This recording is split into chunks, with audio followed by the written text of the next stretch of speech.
sa ano, iba ngayon sa quarterfinals. Parang buong-buo na sila eh. Kumbaga sa ano, yung gel nila, alam na alam nila kung saan yung mga kasama nila, kung saan nila papasahan. Tsaka sandaling ano lang, makakalimutan. Full of a lot of energy. They don't get tired. And if you give them any confidence, they will exploit it, and they can change the game. The game can change. You cannot take that for granted. Ganun talaga sila. Daming energy. They can change the game.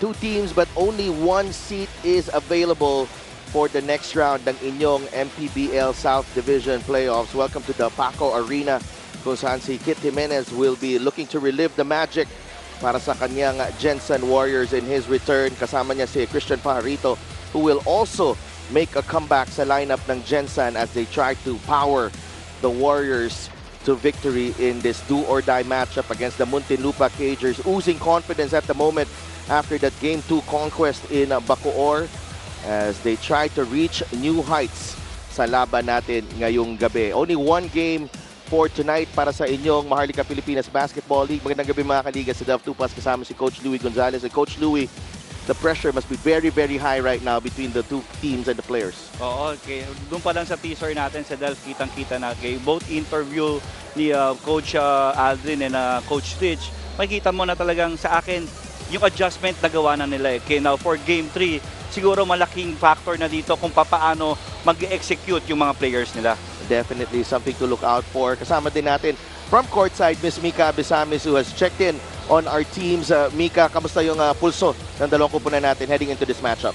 You know, when two teams are almost equal in terms of their skills and when both need the W, the question really is, who will want it more? Who will come out smarter? Will it be John Wilson at ang pagbabalik ni Kit Jimenez? Or will it be the agility of Val Acuña at ang ating player of the week na si Ian Melencio?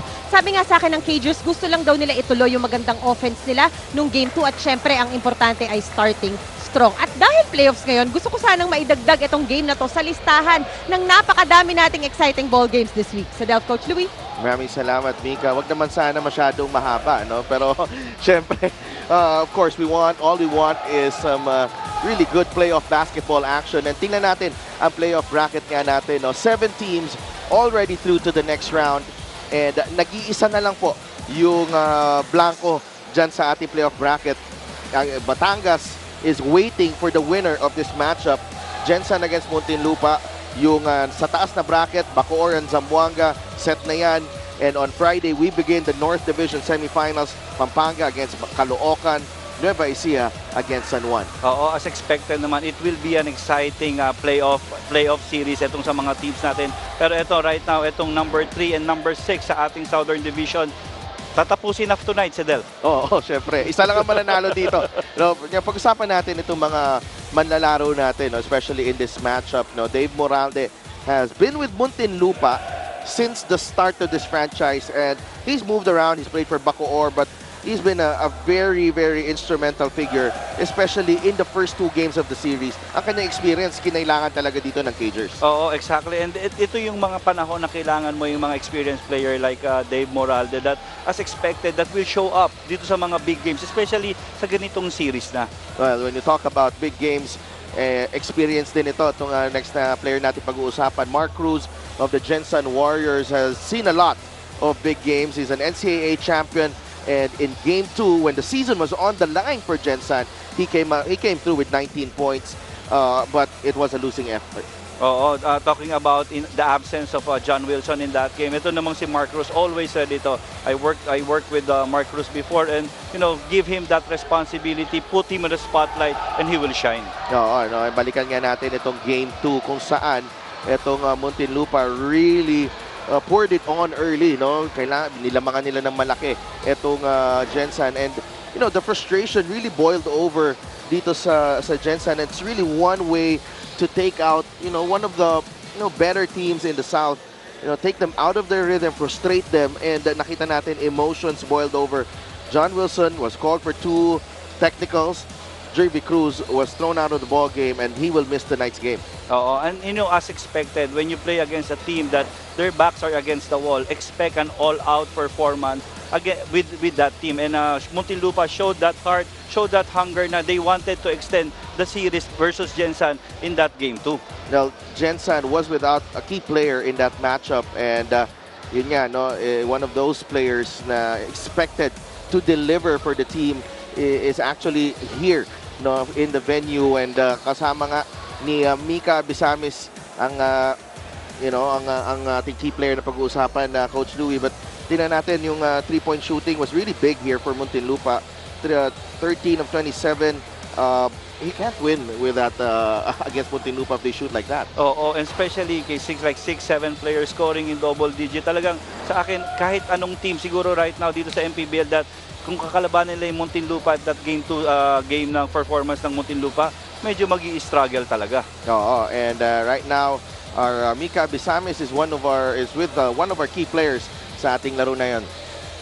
Kit, bago kami pumunta dito, pinag-uusapan lang namin yung historic quadruple-double mo dito sa Paco Arena. Excited ka rin bang makabalik dito?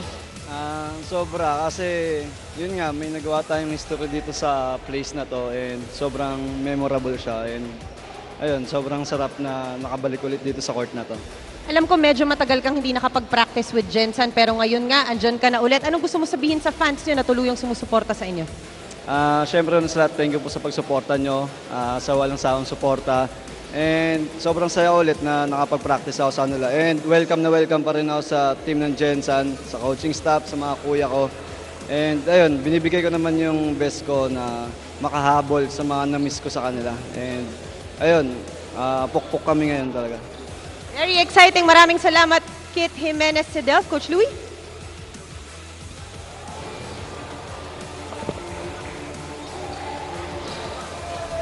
So Kit Jimenez achieving the historic quadruple-double dito sa Paco Arena, Coach Louie. And what do you think will be, his biggest contribution sa matchup na to? Oo, definitely having a Kit Jimenez in your bench put a lot of depth. Alam mo yun, hindi lang naman kasi yung may bibigay magagawa ni Kit dito sa floor, especially yung crowd na every time he plays, talagang spark ito eh. Talagang it adds energy para doon sa kupunan na pinaglalaroan niya, and now for Gensan. Well, he's really come out strong dito sa liga natin, and this may be a farewell season for him, with his signing in the next level, but he will be an important factor in this matchup. Let's go to Ken Pangilinan for the starting lineups. In the next drop up for grabs, it's game number 3 of their own South Division quarterfinal series. The number 6 seed Muntinlupa Cagers versus the 3rd-ranked Jensen Warriors. And now let's meet the starting lineups, beginning with the Muntinlupa Cagers Paramount Logistics. Starting at small forward number 0, Jake Moralde. Power forward number 16, Marco Balagtas. Center number 18, JP Sarao. Shooting guard number 71, KB Buenaflor. And at point guard number 6, Ian Melencio. The head coach of Muntinlupa is Aldrin Morante, assisted by Al Vergara, Raymond Valenzuela, JR Villanueva, and Jerry Andalion. Team consultants, Jack Ascueta and Joy Mendoza. Team manager, Kaiser Galvez. Head of basketball operations, Vincent Harder. Team owners are attorney Jem C. and Aya Saigon. And now the starting lineup for the Gensan Warriors. Starting at point guard, number 9, Mark Cruz. Shooting guard, number 15, Enzo Hoson. Center, number 40, Felix Apreco. Power forward, number 14, Michael Sorella. And at small forward, number 11, John Wilson. The head coach of the Warriors is Rich Alvarez, assisted by Viz Valencia, Jesus Ramon Pino, Peter Delegaro, Apol Coronado, and Rolly Minor. Assistant team manager, Dennis Perez. Team manager is Berman Flores. Our referees for this ball game, Joven Ocfemia, Manuel Pinondo, and Jason Mabantos. Fourth man is Jason Pipinoso. This game is under the supervision. So Gensan parading a different starting lineup from that game 2 defeat. Mark Cruz, Enzo Hoson, Felix Apreco, Miguel Sorella, and John Wilson. No Larry Rodriguez, no Jervy Cruz in the starting lineup. Muntinlupa naman as JP Sarao. Kasama si Marco Balagtas, Dave Moralde, Kevin Buenaflor, and Ian Melencio. So surprise start here for Kevin Buenaflor. Pero regardless who's starting right now, alam mo yun, habang nilalapitan nila tayo dito sa ating panel area, ramdam na ramdam mo yung energy ng mga atleta natin right now. Yeah, definitely. Could turn out to be one of the epic MPBL do-or-die games as Marco Balagtas misses on the jumper. Apreco secures the board. Cruz quickly. Wilson fires and connects. You know, and this guy, okay, what happened to him in their last game, nawala siya second quarter pa lang. So Sedel, pag yung ganyang mga sitwasyon kay John Wilson, expect a big game, a big bounce back game galing sa kanya. The runner from Melencio won't go. Cruz now with Enzo Hoson with that heavily taped left hand, and a foul whistled on Buenaflor on John Wilson. And John Wilson, nag-evolve ang kanyang role dito sa Gensan. In the first game, seemed to like, gusto niya mag-distribute. And second game, a little bit of both. But now, parang attack mode agad. Oo, si John Wilson. Up-tempo agad sa Delphin. Siguro realizing na they have a foot speed advantage versus the guards, yung frontline backcourt starters ditong Muntinlupa. Wilson, second free throw goes down for John Wilson.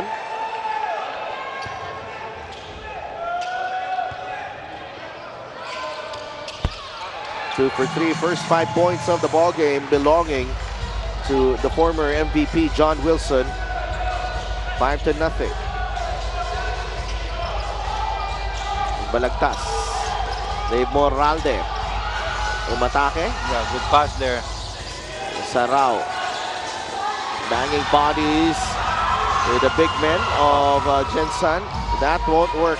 Wilson. Good pass there. Hoson is denied by Sarao. Wilson comes right back and connects on the three. And, you know, you're gonna give credit also to Mark Cruz that every time he gets that outlet, if off the rebound, alam mo yun, Sedel, talagang pag yung nire-recognize siya agad na nandun na sa baba si John Wilson at itong si Enzo Hoson. And not a good sign here for Muntinlupa. Marco Balagtas holding on to his right knee. Nabagsakan siya ni JP Sarao kanina. Here's the block from JP. Great recovery. But unfortunately for Muntinlupa, John Wilson, same spot, same result para kay John Wilson early on. And Chad Alonso comes in para kay Marco Balagtas. Early sub. Valencia, great behind the back dribble. Pull up. That's good. Ito yung maganda sa playoff. You know, a little mistake, talagang little gamble, magbabayad ka talaga. And in that last sequence, that reached in enough already for Ian Melencio to score his first 2 points. Cruz, corner three. Won't work. Dave Moralde. Moralde will fire. No. Buenaflor tracks down the miss. Buenaflor in and out. And you know, the very reason why siguro in-start ni Coach Aldrin itong si Kevin Buenaflor, because of that, so makita mo yung energy niya eh. Sorella for three. No. Rebound nakuha ni Chad Alonso. Back comes Muntinlupa. They go down low to Sarao. And Sorella able to defend him very well. Good defense there by Nico Sorella. You know, this is the best scenario that you wanted. Isipin mo, game 3, final game, do or die. Tapos nasa neutral ground. And so Hoson scores on the drive. And 10-2 for the Warriors. Ito yung ideal start if you're Gensan. especially yung ang ano nila, no, yung performance nila in game 2 na naunahan din sila ng Muntinlupa. Oo. And kasi when you talk about firepower, talagang alam mo yun, lahat yan galing sa guards nitong Jensen. And ito yung one thing na Muntinlupa should be wary of. You don't want these guys to get started early. Also misses on the jumper. Rebound ni Ian Melencio.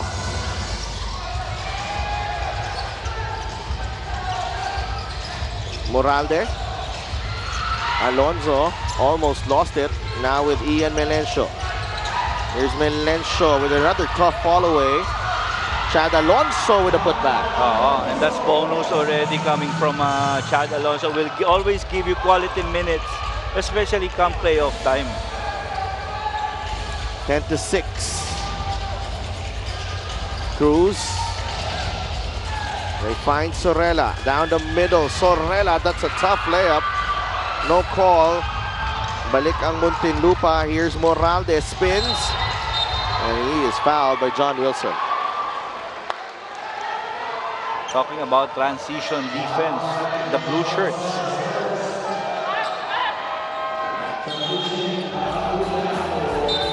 It's a tough shot from Ian Melencio and on the putback, Chad Alonso. And will play a key role para dito sa campaign ng Muntinlupa kasi ito tulad ng mga player na tulad nito ni Chad Alonso. Sedal, ito yung mga pine-preserve mo para pagdating sa playoffs There's Valacuña. By the way, coach, yung 13 3-pointers ng Muntinlupa last time, that was coming off a 2 of 28 performance in game 1. So, medyo hinabol din ng average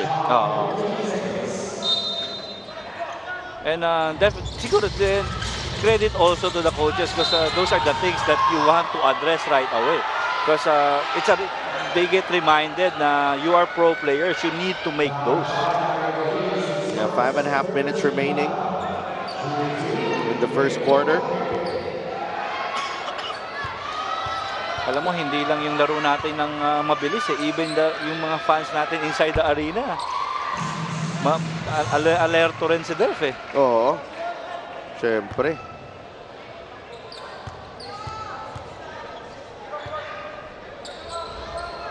There's Moralde. 1 for 2. But Muntinlupa slowly creeping back into this contest. Sorella. So they really gonna set up this guy. Wilson in and out on the 3. Sorella is fouled by Sarao. And that's a good sign for Coach Rich Alvarez na itong si Nico Sorella na nagiging aktibong-aktibo talaga. 5:17 remaining here in the first period and Sorella goes to the line. And punta muna tayo kay Mika Abisanos.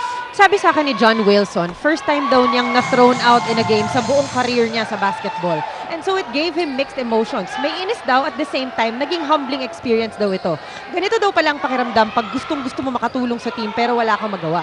So ginawa niya itong motivation na simula pa lang makagawa na siya sa game na to. And so far, on point ang goal niya, 8 points out of their 12 points. So Coach Louie? Maraming salamat, Mika. And nakakapanibago nga rin, John Wilson losing his cool for a little bit. Dave Moralde, but what a way for him to bounce back. Sinabi mo nga, he doesn't take those type of performances lightly. Kasi babalik at babalik ito si John Wilson. And in that game, first half pa lang, medyo on fire na si John nun Here's Wilson, he'll try again. 11 points for John Wilson. You cannot get him going like that early if you're Muntinlupa. And we're only just past midway nitong first quarter. Itong yung puntos na kinocontribute ni John, 11 points already. So hindi yan biro.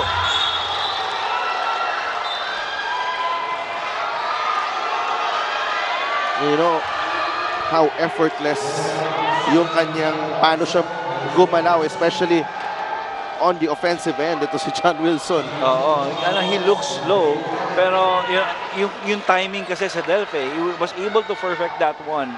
Yung timing when to take that shot and when to pass that basketball. His three-point shot is brought to you by Extreme One-Stop Shop Appliances. First one doesn't go. Second drops para kay John Wilson, who now has 11 points. Wilson fakes, goes to Rodriguez. Oson from the corner. No. Rebound ni John Amores, quickly to Melencio. Bagsak si Sarao, and there's a whistle going against Sorella. And that's what you're gonna like with JP Sarao. Parang nasa DNA niya na talaga yung rim runs eh. I think that's one thing that he was able to develop when he was still playing for with our defending champions, Nueva Ecija. 15-7, 3 minutes and 56 seconds remaining here in our first quarter.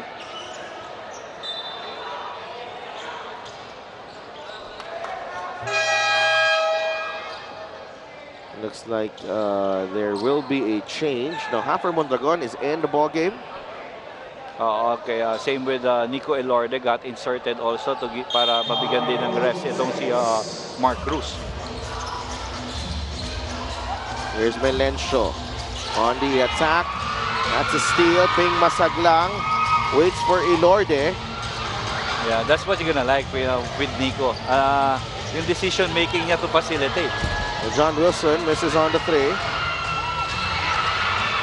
Here's Melencio trying to find Amores. And Amores was asking for it a bit earlier. And the pace itong na tinatakbo ni Ian Melencio, siguro ang panalangin mo dito, magkaroon pa siya ng ganitong kalakas hanggang sa matapos yung laro natin. Absolutely. Muntinlupa asks for a timeout. And as Jensen is on top by 8 with 3 minutes and 32 seconds remaining here in our first quarter.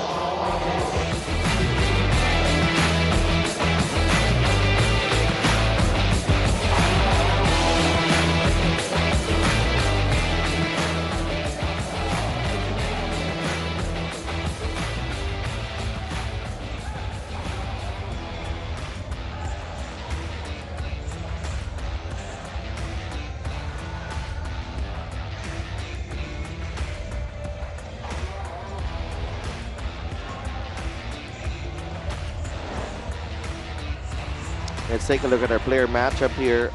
Ian Melencio and Nico Elorde. Coach Louie, alam natin na parehong batikang point guards to. Ian winning the matchup last time. Actually enough to get the playoff performer of the week ng Mpbl. 16 points, 14 rebounds. Probably one of the best rebounding guards in the league. Ito si Ian Melencio. Usually, you'll see him there like with 7 or 8 in one game. And that time, he went next level with 14. Really had developed itong playing through the years dito sa Mpbl. But the matchup against with these two, itong si Ian Melencio and Nico Elorde, this is gonna be interesting. Pero sa akin, ang mabigat dito sa Delph, it's only Ian Melencio for Muntinlupa. Ang maganda dito naman with Gensan, you still have Nico Elorde, then nandun pa sa bench mo, Enzo Holson can do the point guard chores as well, plus Mark Cruz. Yun nga, no? It's the depth of this Gensan team is just impressive. Kung titingnan mo, no? They are actually missing Jervy Cruz due to suspension. Pero yung mga returnees naman nila, yung two players na, especially itong si Keith Jimenez at si Christian Pajarito na we know can extend the floor with his outside shooting. Melencio fires and hits. Kinda like what they're seeing from Ian Melencio. May 5 puntos na siya. 3:15 remaining in the first period. 15-10. Jensen ahead. Alley-oop. Ari Rodriguez with a finish. Both yung mga matchup nating players right now, inaabangan natin showcasing kung ano yung galing nila. It was Ian Melesio shooting that 3. At ito for Jensen naman, Nico Elorde setting that good screen for Larry Rodriguez. That's another foul on Larry Rodriguez.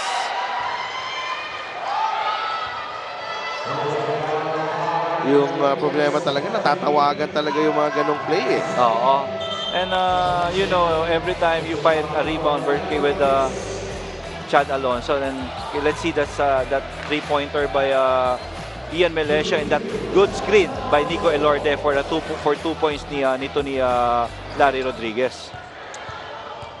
Alam mo, tale of two guards eh. May kanya-kanyang strength eh. Pero more importantly is yung contribution nila dun sa team nila eh. Oo. And Christian Fajarito now in the ball game. Medyo kailangan hugutin ni Coach Rich dito na maaga si Christian just because of the foul trouble. Sorella had a couple of fouls already. Larry Rodriguez also with 2. Sarao!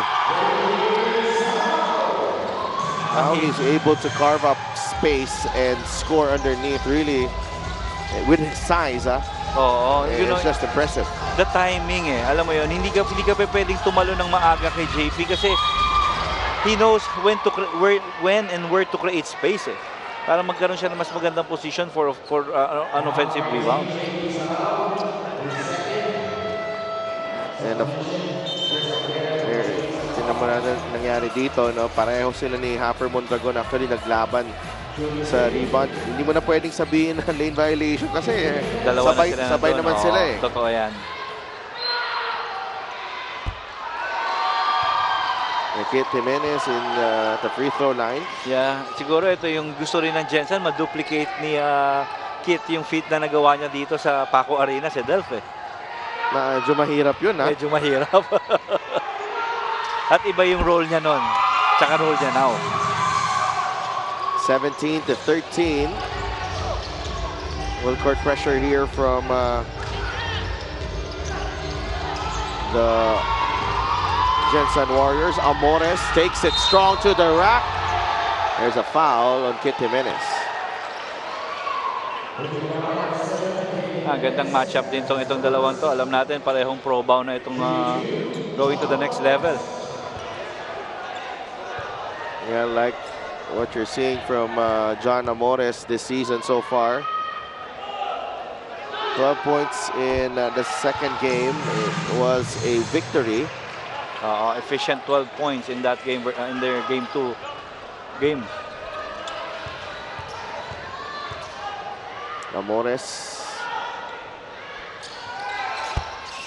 Take that. 2 for 2. 18-15. Lamang ang Jensen dito. Now, Elorde. Hopper Mondragon.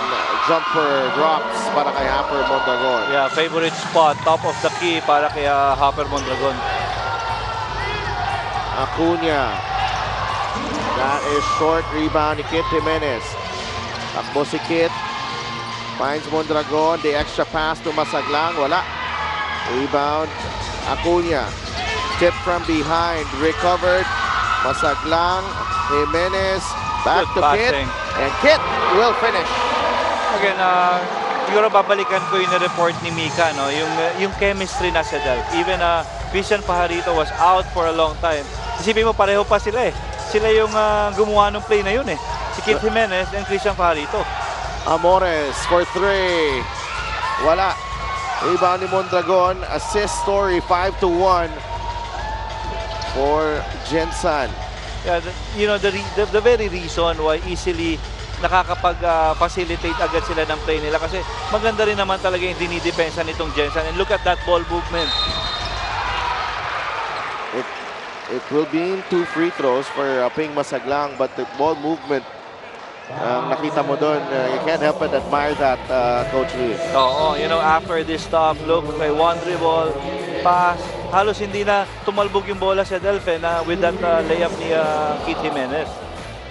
And ito ngayon, nasa line si Ping Masaglang. Because, you know, when you move that basketball sa Delphi, it creates a lot of close-out opportunities that gives you advantage. Kasi pag may close-out, doon ka nakakita ng advantage eh.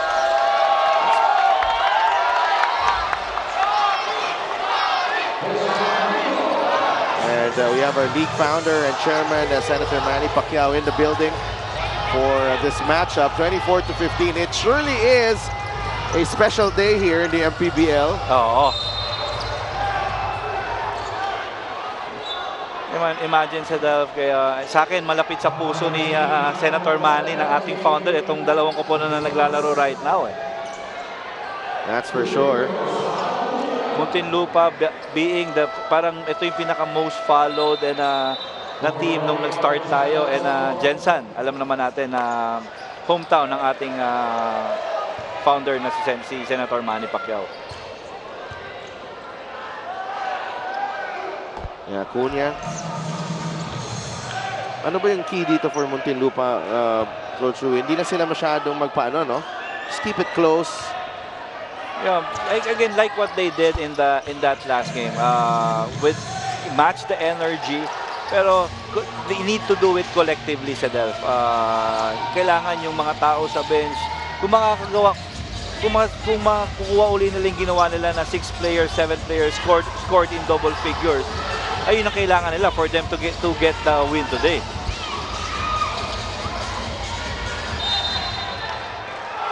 That ball will stay with the Jensen Warriors with a fresh 13-second differential. Game clock and shot clock. Jimenez drives out to Elorde. Elorde did not score on the runner. Valacuña. The fadeaway from Val. Again, a little contribution from everybody. Ayan ang kailangan nila. Kasi yung Jensen sigurado with the depth, magko-contribute talaga eh. Elorde trying to beat the buzzer. That's good for Nico Elorde. Again, basketball IQ. Knowing what to do in crunch time. Okay, that's ayun na witness natin kay Nico Elorde. And look at the strength and the concentration from Nico Elorde. Could have been fouled there as well. Referee letting that one go. Parang minararo talaga ni Nico. That's pure strength, and like what you mentioned, Sedel, body control and concentration. High scoring first quarter. Gensan ahead, 26-19.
John Wilson had a very good first quarter. 11 points in that 11 of the 26. A very explosive start para kay John Wilson, and Warriors looking very strong in the early stages of this ball game, Coach Louie. Oo, and kasi iba pa rin yung spark na alam mo, hindi ka depleted sa Delph. And look at the first quarter field goal, 6 out of 18 for Muntinlupa, 9 out of 21 naman para dito sa Gensan. And out of that 21 field goal, 10 dun, 11 dun galing from beyond the arc. Let's break down your keys para dito sa Muntinlupa, Coach. Oo, kanina, the big needs to work. And sa akin, yung performance ni JP Sarao, ni Marco Balagtas, ni Forrest Ruaya in that pivotal game 2, napakalaki nun. Defense is always the key, because you know, pag nalaman mo pa lang yung composition nitong Gensan Warriors na to, you know, you need to work doubly hard on defense para to match yung skill set nitong Nueva Ecija, ay nitong Gensan, and depth also sa Delph. Everyone needs to be ready. Alam mo yun, hindi mo naman hinahanap yung score, hinahanap mo yung defensive contribution nila. Well, let's go naman to the Gensan Warriors. Yung keys for you. The first one was the returning players need to contribute, and we're seeing that early on. Oo. Dalawang two more, focus and consistency. Yeah, focus is yung composure. Because knowing Muntinlupa, when you play them, this is one of the best defensive teams in our tournament. And they're gonna play to your nose. Alam mo yun, talagang nandun yan, physical yan maglaro. And number 3 is the consistency. Na pag nakafocus ka, I think consistency will follow, na hindi sila dapat mapikon. Kasi itong Muntinlupa, hindi ito mag-give up. And there you go. After Mondragon with some timely contributions here para sa Gensan Warriors. It's a 28-21 lead. Oo, and you're gonna like what you see with the Gensan Warriors right now. Mas maraming sequence sa Delph na ang dami nilang ang ganda ng passes ang daming touches eh. Yeah, even yung kay John Wilson kanina, libre, walang pilit. Pero that time, sabihin ko ba sana, walang pilit. Okay na.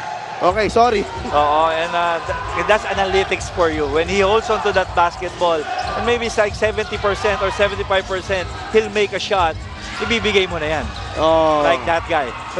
Well, Acuna answering right back with the 3. 7 points now for Val Acuna, 30-24. Pajarito misses. Roaya with the rebound. Oo. Ian Melencio. Acuna, heat check. No. Ang ganda eh. Parehong may mga kanya-kanyang arsenal and specialist itong parehong koponan eh. That's a nice drive by Anso Hoson. Finding the crease in the D. That time, may nag-gamble na naman defensively. Ayan, nalibre si Enzo Hoso. Na Chris Javier trying to work against Pajarito. Yung nakita mo eh, yung dimension na iiba. Every time John Wilson, Enzo Hoso, Mark Cruz plays. Pag ang nilagay naman nila, look at this move by John Wilson. Skills talaga eh. That's unstoppable. Oo. Okay, that's good defense already by John Amores, pero that's skills. And now Enzo Hoson recognizing his open for that floater. Ang ganda dun ng pick ni ni Pajarito. Oo, nakasil eh. Kuno eh. Acuna gets double team. The steal by Pajarito. Mondragon quickly to Cruz. Cruz to Wilson. That's too open for John. Lucky for Muntinlupa, he missed there. Acuna taken away by Hoson, and Enzo will lay it in for 2. And like how we started this trio of na backcourt nitong Gensan. Talagang medyo bumibilis yung scoring nila eh. Pero when you put Nico Elorde and P. Masaglan on, medyo bumabagal naman kasi mas nag-execute. And much more defensive oriented yung unit na yon kaysa dito. But you know, yung makikita mo naman dito for Gensan is that the firepower is really just something else kung magsabay itong tatlong player na to. Oo, and you know, it will not be a problem, especially kung ganyan, pumapasok yung mga tira nila. Okay, like with what's happening right now. Pero it sometimes may ang downside nito sa Delph kung hindi sila nakaka-convert. Well, there's a challenge here. Rich Alvarez wants to challenge that foul call on I think it was John Amores attack. Yung layup ni John Amores. Kay John Wilson. You see yung chess match with both coaches knowing kung ano yung capabilities ng nung limang ginagamit nila, and also finding out kung ano yung tamang kombinasyon sa Delph para doon na ibabato mo doon sa ibinabato sa iyo naman. Our league founder, Senator Manny Pacquiao, in the building. It's nice to see Senator Pacquiao making an appearance in the MPBL games. And these two are lucky, no? Nandito ang ating founder. So, additional motivation yan. On review, the challenge of Jensen is successful. A successful challenge. Tingnan natin dito. Oo. So they're claiming a foul. Oo nga, hindi naman. And the ball ending up with John Wilson. So they correct the call though. So possession will stay with Muntinlupa. Promise, coach. Mag-challenge ka lang, promise. Totoo yan.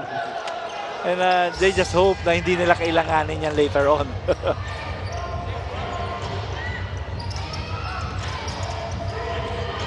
Acuna.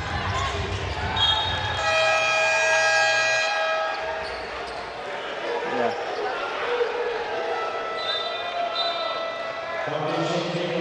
And 34-24, balik na si Dave Moralde sa laro. In place of Val Acuna. Cruz Pajarito. Pass was just behind him. Oo, gandang recovery dun. Good pass. Finds Mondragon. Pajarito could not score. Here's Melencio on the crossover. Wow.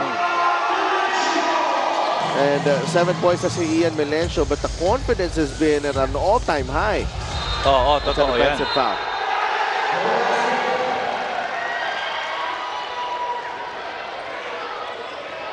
And again, with Ian right now, it's all about game management for Coach Aldrin.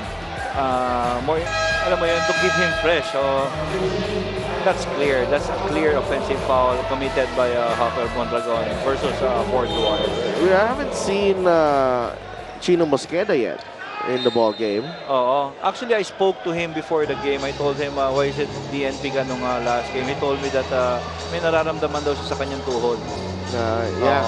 Yun nga yung motivation nga ng ng Muntinlupa. They wanted to have a game fit. Kasi gusto nila makalaro pa yung mga wala ngayon. Wala nung game na yun as Mark Cruz knocks down the three. And you know, before that three-pointer ni Mark Cruz, itong si John Wilson returning the compliment.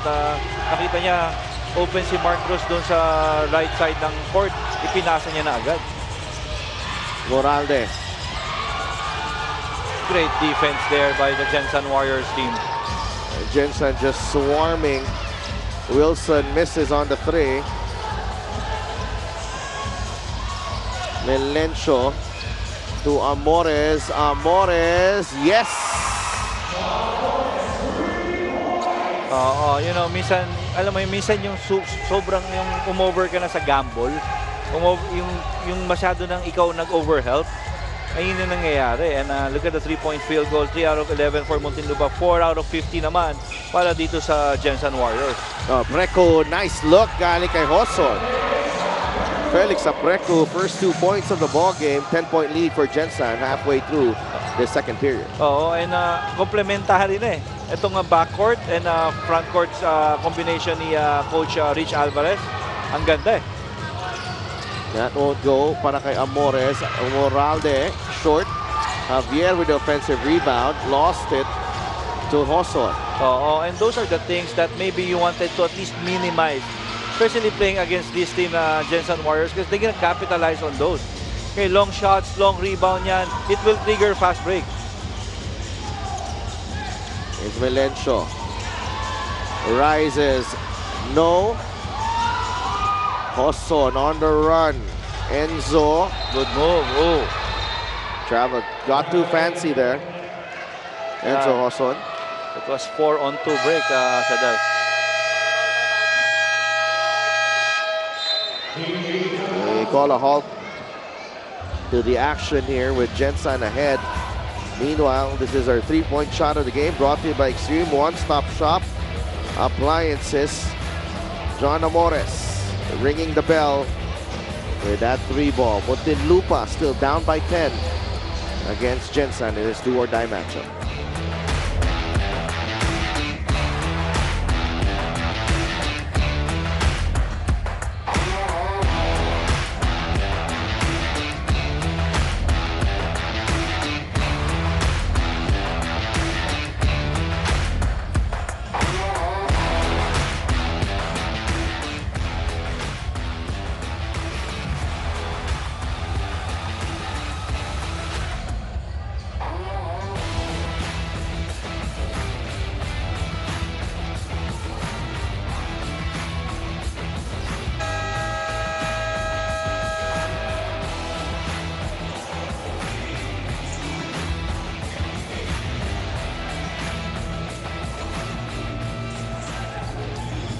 And John Amores, as we mentioned, had a solid Game 2 performance. 12 points, 4 of 7 shooting, and 3 rebounds. He really adds another dimension to this game of Muntinlupa. They badly need a fearless slasher and a scorer. And they have one in John Amores. And a guy that can defend all positions as well.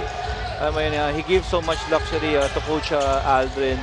Especially pag nakafocus talaga to si John, because he has a little bit of everything. Amores lost it, recovers. Melencio was actually open on the other side, but he got trapped, and that will be a turnover. Oo, pero sa nakikita natin yung hot shooting nito ni John Wilson, pero ang ganda ng ginagawa nito ng Gensan Warriors in terms of yung forcing turnovers. They were able to force Muntinlupa to 8 turnovers already, and they were able to convert 9 out of that 9 points out of that 8 turnovers. Sorella well defended by Ruaya.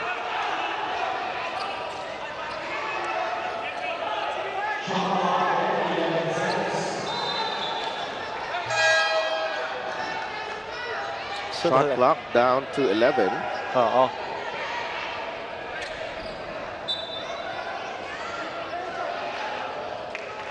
Actually, we've been playing at a really fast pace. Oo, totoo yan.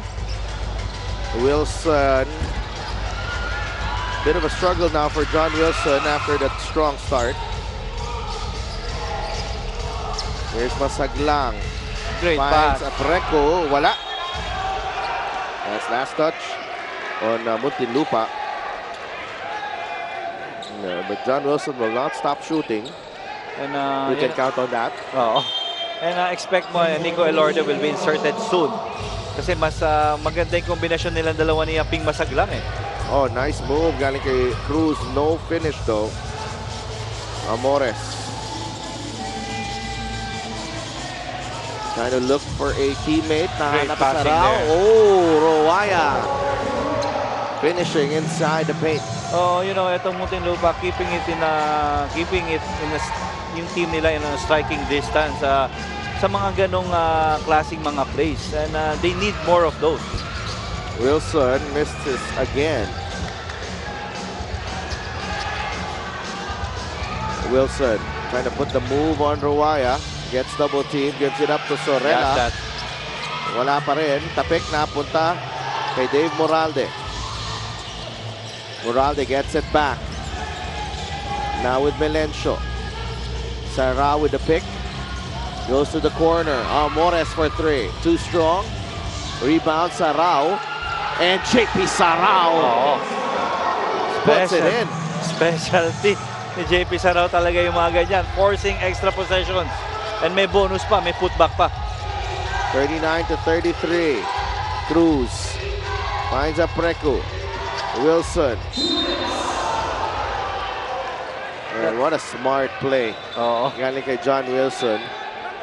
Alam mo yun, that is experience, Adel. Knowing na talagang they gonna tail on you. Alam mo yun, wala kang balanse, hawak mo sa leg yung defender mo. John Wilson in that last play was really smart. That was clearly a foul though. I wonder why Muntinlupa was Siyempre, momentum, dire-diretso na. Oo, hindi wala na talaga eh. Hindi mo na maiilagan eh.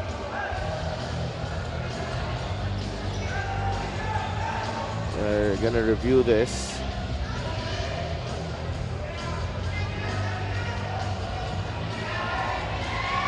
Second quarter was fast, Adel. Oo. Yeah, we're down to 1 minute 59. Pero pero action pack.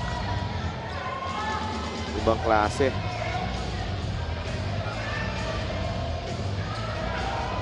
Looks like we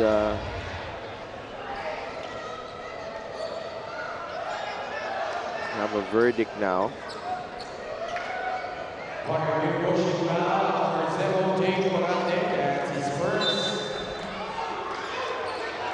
So, foul of Dave Moralde. Yeah, clearly it was a push by Dave Moralde. So, John Wilson already with 13 points in the ball game. 11 coming in that first period.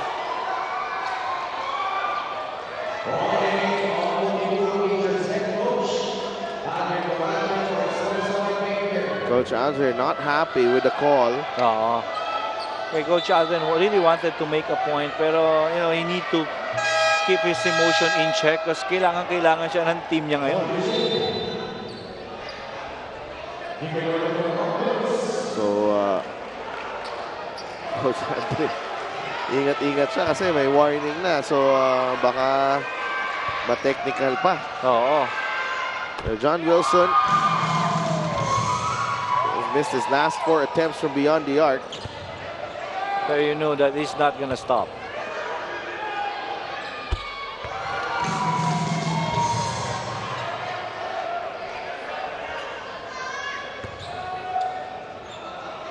John Wilson at the line, make that 3 for 3. And it's a 42-33 lead. 16 points now para kay John Wilson. Oo. 5 out of 6 from the free throw line. Oh, that's a foul. And surprisingly, yung ganong kataas yung physicality nitong game na to, wala pang penalty. Yeah, the refs letting them play.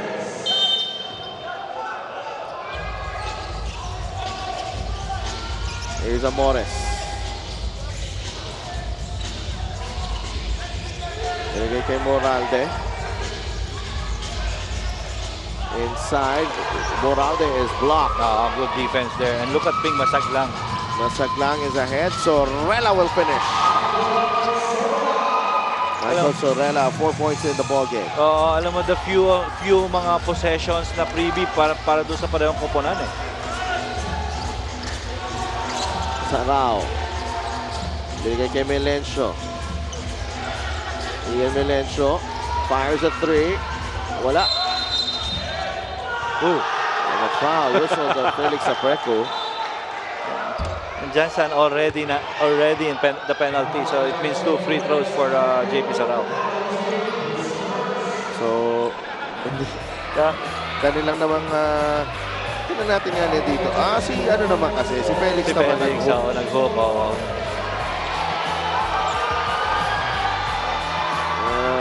That's why up in arms itong nakakatawa yung battle ng mga coaches natin, Battle of the Blues. Yung reaction ng benches eh, every time na nag-whistle yung ating mga officials. Grabe engagement ng ating coaches. Okay, for Gensan Warriors, Coach Rich Alvarez and assisted by Coach Viz Valencia. Dito naman sa Muntinlupa Cagers, si Coach Alvin, assisted by Coach Raymond Valenzuela. 7 points na para kay JP Sarao. 34-44. Elorde flips it up. No. Masaglang. Wilson. Lumapit. Pull up. Wala. Rebound Sarao. Melencio ahead to Moralde. He's gonna go for 2-4-1 maybe. Here's Amores. Drives. Good pass. Sarao underneath. Denied. That's a kickball. And the kickball on Sorel. was it? Kay Alonso.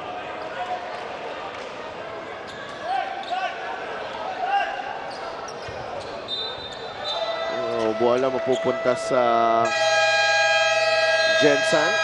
34.9 seconds remaining in the half. Do or die Tuesday dito sa MPBL. The Warriors ahead by 10 against the Cagers.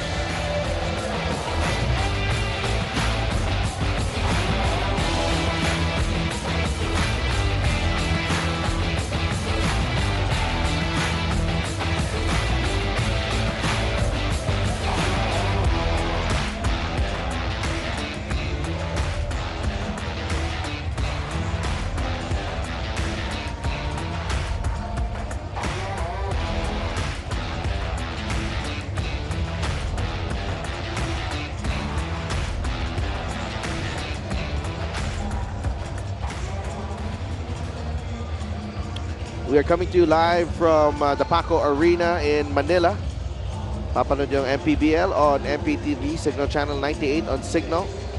Delayed telecast on 1PH. And can also watch us live on Pilipinas Live. And syempre, yung mga tropa natin sa Facebook, tsaka YouTube. And Signal Play. Always up for a knockout game. Ito si Senator Manny Pacquiao. Siyempre, pag nayaya yan, na alam niyang importante yung game, pupunta talaga yan, Coach Louis. Oo, and I will not be surprised, Adel. Baka mamaya, after ng game na to, maglaya pa ng scrimmage yan si ating founder, Senator Manny. Oo. Yeah, if you guys are near Paco Arena, good crowd size here, Sedel, and alam mo yun, ang napakaganda ng laro in front of us.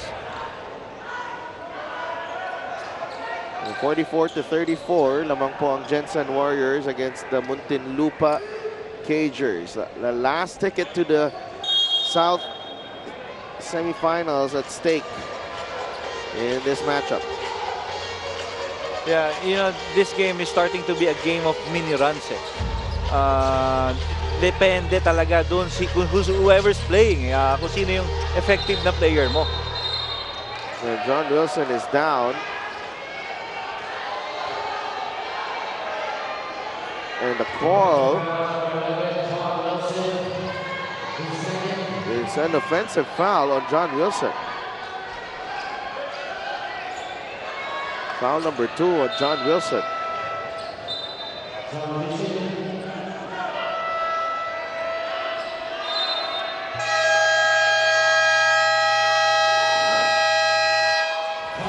We have a timeout here.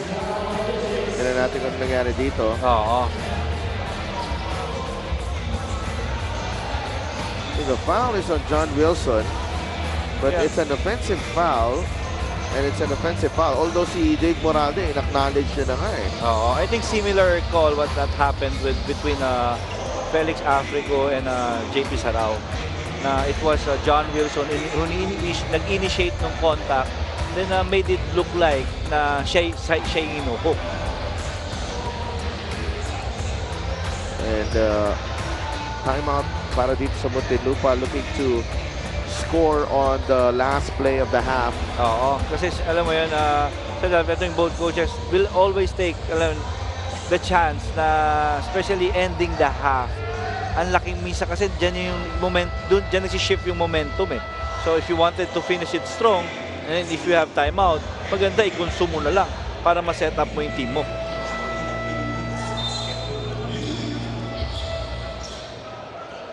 Yeah, in a foul situation as well, itong Muntinlupa, they can be aggressive attacking the basket because knowing itong Gensan already in penalty. Tapos sila, may fouls to give pa sila in case na makabasket or ma-stop sila.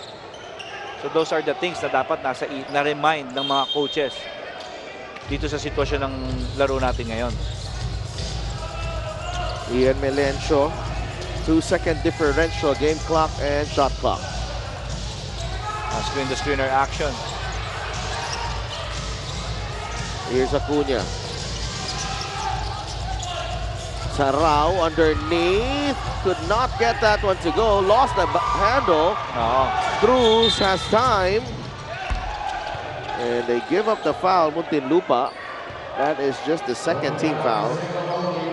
Yeah, like just what I mentioned na yung mga veterano mga players natin talagang quickly nare-recognize na nila yan. There's a lot of contact. Iniingin ng Muntinlupa kanina. Ang foul on Valacuña. Hindi makalabas sa pick. Oo, pero those are the things na ako, pinapanood natin yung ating halos buong first half. Talaga nila-let go ng ating mga referee. Kaya imagine, up-tempo yung game, highly physical. Pero itong Muntinlupa, wala pa sa penalty. Let's listen in to Coach Rich. Okay. Nico. Big, okay? Big, okay? When the play starts, Mark, I want you to go here. If you're open, give him the ball, shoot it, okay? If not, don't worry. Screen, seal, I want a back pick for Christian. Alley-oop. If it's available. If not, pop to this guy, Nico, and you just make a play. We're good. 3 seconds. We're good, guys. We're good. Hey, no offensive fouls. Mark, if you're open.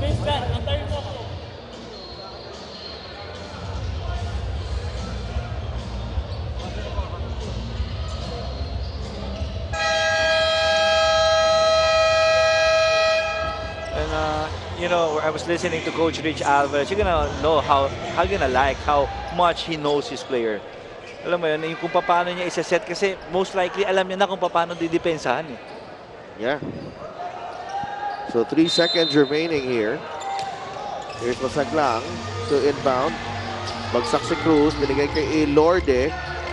Nico is blocked by Sarao and that will do it for the first half.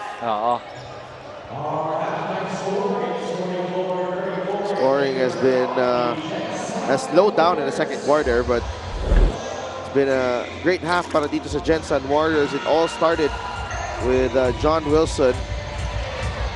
Had 11 points in the first quarter, 16 in total so far, 3 of 10 from beyond the arc, 5 of 6 from the foul line. He is our leader of the half as the Gensan Warriors built a 10-point lead at the break, 44-34. We'll be right back.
back at the Paco Arena for your Maharlika Pilipinas Basketball League. My name is Mika Abesames and right now, I am joined by a very special guest, ang ating minamahal na founder ng ating liga na si Senator Manny Pacquiao. Good evening po, Sen, at thank you po at nandito po kayo kasama namin ngayon. Sen, patapos na po yung first round ng ating playoffs at nakakita po tayo ng napaka-exciting na ball games. Ano pong gusto niyo sabihin sa ating mga kaliga na tuluyang sumusuporta sa ating mahal na liga? Nais kong pasalamatan ang lahat ng mga sumuporta sa Mpbl at patindi na patindi yung bakbakan dito ngayon, lalo na sa second round. Mas matindi pa yung bakbakan ng mga kupunan. At salamat sa buong sambayan ng Pilipino na lagi nakasuporta sa liga ng bawat Pilipino, ang Mpbl. And Sen, speaking of bakbakan, ito pong game na to, lamang po ang Gensan. Ano pong mensahe niyo sa Gensan Warriors? Tuloy-tuloy lang at maraming mga fans ng Jensen ngayon ang nanonood at nakasuporta sa inyo. Hindi lamang sa mga taga-Jensen at marami kayong mga supporters.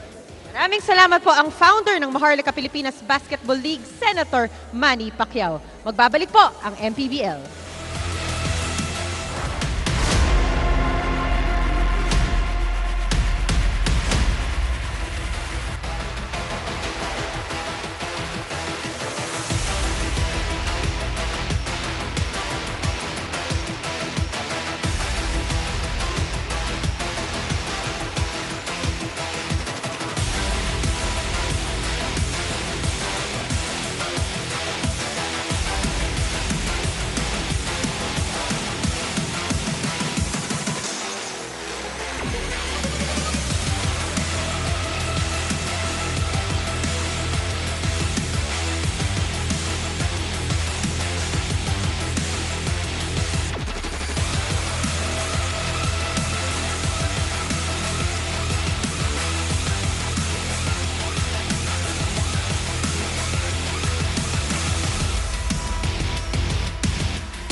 Two teams trying to reach new heights in this Game 3 do-or-die matchup. The Gensan against Muntinlupa.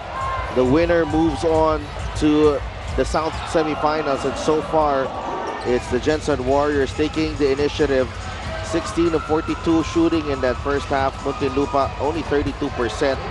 But the defense has been the difference here para sa Gensan Warriors, Coach Louie. Oo, totoo yan. And the value sa Delphin, importance of starting strong. Jensen really started strong offensively, and after that, itong Muntinlupa just playing catch up. You know what's good with Jensen right now? Alam mo, up-tempo, pero grabe energy nila defensively, and it shows in our numbers. They were able to force 8 steals in this game, and malaki rin yung contribution. And with Muntinlupa naman, you know, this team will not just give up easily. And alam mo yun, marami ring hugot sa bench itong si Coach Aldrin Morante. Val Acuña, Ian Melencio, JP Sarao, 7 points apiece. You expect that number to increase in the second half as those three players have come out leading itong Muntinlupa. Para naman sa Gensan, 16 points si John Wilson on 3 of 10 shooting from beyond the arc. Enzo Hosso, next best scorer with 6. Hafer Montagon and Mark Cruz with 4 apiece. So let's see what this tale will look like in the second half. And you know, sa Delphin, we witnessed in that first half, though execution-wise, both teams, they were able to disrupt kung ano yung mga dapat na yung regular schemes ng bawat koponan. Pero you know, yung extra kick, dun sila nakakakuha ng mas magandang stuff. Then again, yung opportunity of finding, recognizing there's an open teammate up ahead, pushing that basketball. Ito naman yung magandang ginawa nitong Gensan Warriors. So 44-34, Senator Manny Pacquiao, our league founder, in the building. And you know, kasi itong si Boss Manny, alam mo, every time may humingi talaga na at least magkaroon ng photo with him, hindi to tumatanggi sa Delphin. Oh, yeah, that's what's good with our founder. Siyempre. Grabe, mamahalin mo talaga He's, alam niya yung importance niya in, you know, in the lives of Filipino people. He's an icon, he's a legend. Mores fires and hits.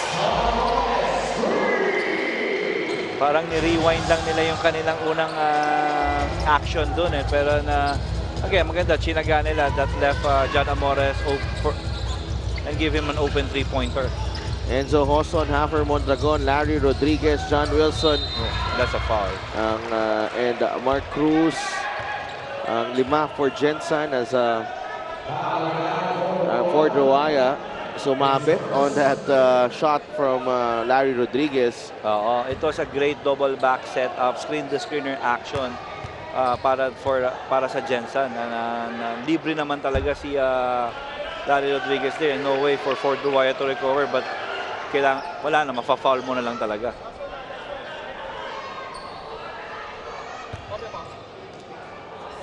And let's look at your keys to victory. Update muna natin, Coach Louie.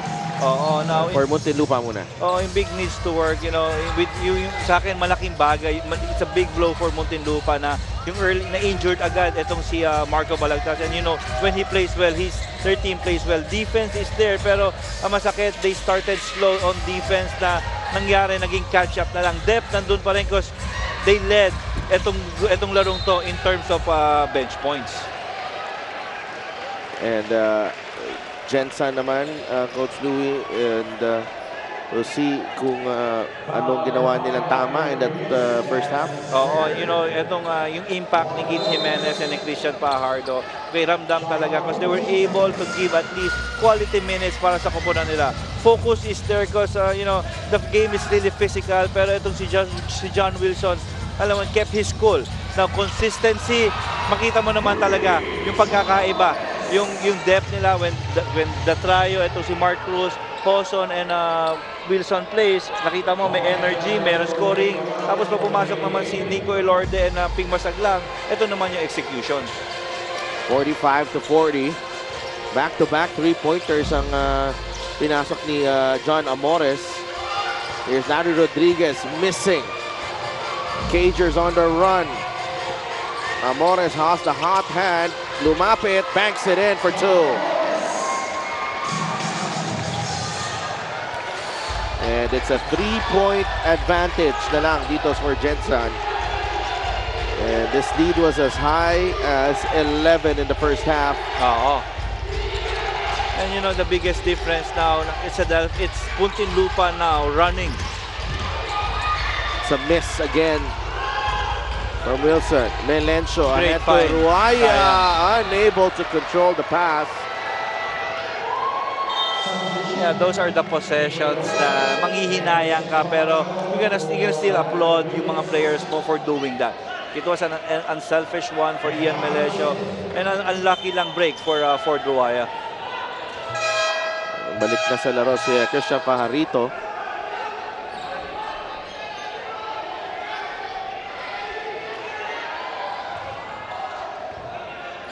(45-42). And quarter scoring, that's a personal 8-1 run. Kay Jan Amores.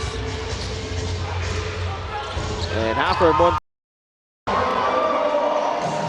Yeah, has been playing well.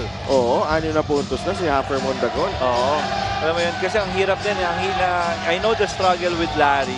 Because right now, every time he's on the court, binibilisan itong Muntinlupa yung laro eh. And Amores commits the turnover.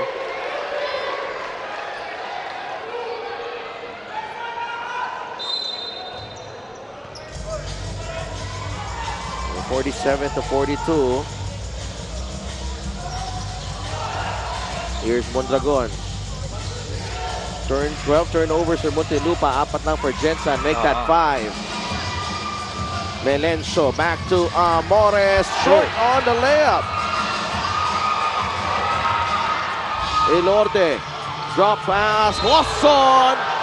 The hoop and the harm para Enzo Hoson. And you know, that hurts. You go to the advanced analytics, alam mo yun, sa ganyang sitwasyon, sa Del, you lose 5 points eh. Oo. And also a foul on Sarao, one of your top big men. A strong finish here by Enzo Hoson and the recognition from Nico Elorde. And sorry miss there by Jan Amores. Wala talaga siya sa balance eh, when he had that layup.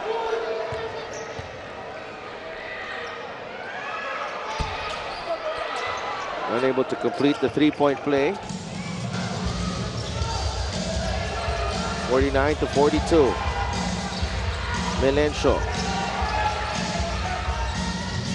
Finds Sarao. Fires and hits again. Big. Wow, 3 3-pointers para dito sa Muntinlupa to start the half, 49-45. Oo, talaga nagkabaliktad eh. Jensen started the game like this. Now it's Muntinlupa's turn na ang bilis naman ng kanilang scoring din with 3 3-pointers.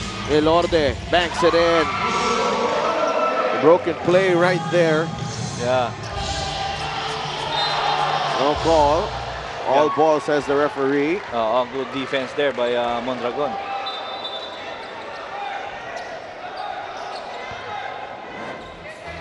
Watch this play again. Good defense galing kay Hafer Mondragon. Muntik pa last touch dun si Dave Moralde din eh. Here's Moralde. Pinalitan na ni Javala Cunha si John Amores. Moralde down the middle, puts it in for 2. You know, got away with a little push there from nitong si Dave Moralde over Mark Cruz. Hoson to Mondragon. Long 2. Pasok yan. On his favorite spot. Game to play today. Si Hafer Mondragon. 8 points. Ganda na contribution niya. Ready, 8 points off the bench. Pero later on, you know, sa akin, decent din yung ipinakita Delph ni Sorella and Africo. So expect na ibabalik pa rin sila ni Coach Rich Alvarez. But these are bonus baskets if you're Gensan, no? Itong mga nakukuha niya kay Haffer Mondragon. And especially these guys, ito yung mga seldom use lang talaga. Kasi siyempre alam mo, nandyan pa rin naman si Jervy Cruz na ayun lang nga, suspended for today. And Larry Rodriguez is not in his usual self para dito sa Game 3 nila.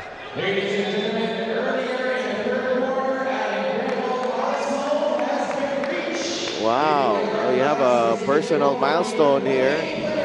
Dave Moralde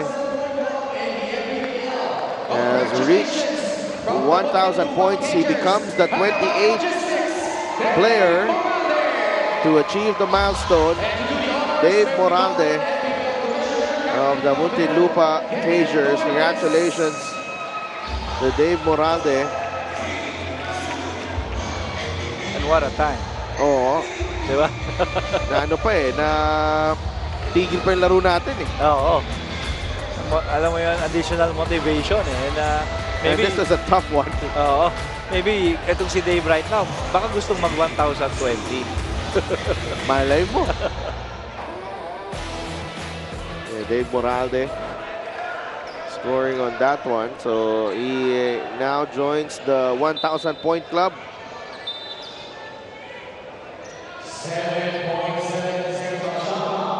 May oras pa dito sa shot clock ng Muntinlupa. Ang dami, no? Sa season natin na to, ang daming nakakuha niya, no, sa Delph. Oo.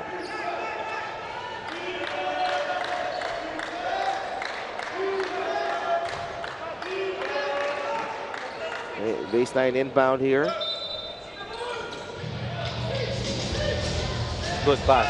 Nice pass inside. Roaya unable to finish.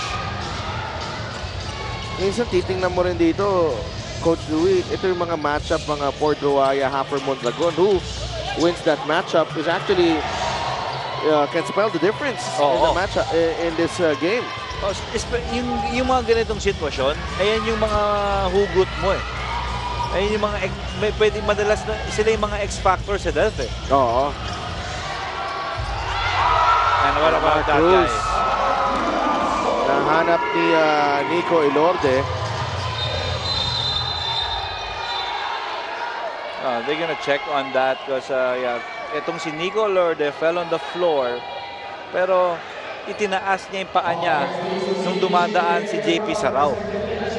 And our refs will check because pag ganon, pag tumama talaga, we might be called ng technical foul. Oo.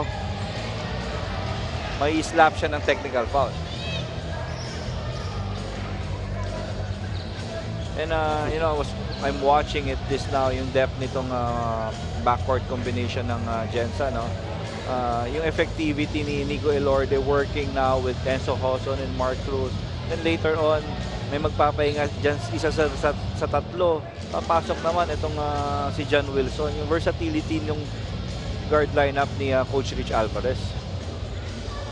Oo, 56-47. Siyam nga yung lamang dito, Coach Louie. And we're seeing right now how, you know, Muntinlupa started well.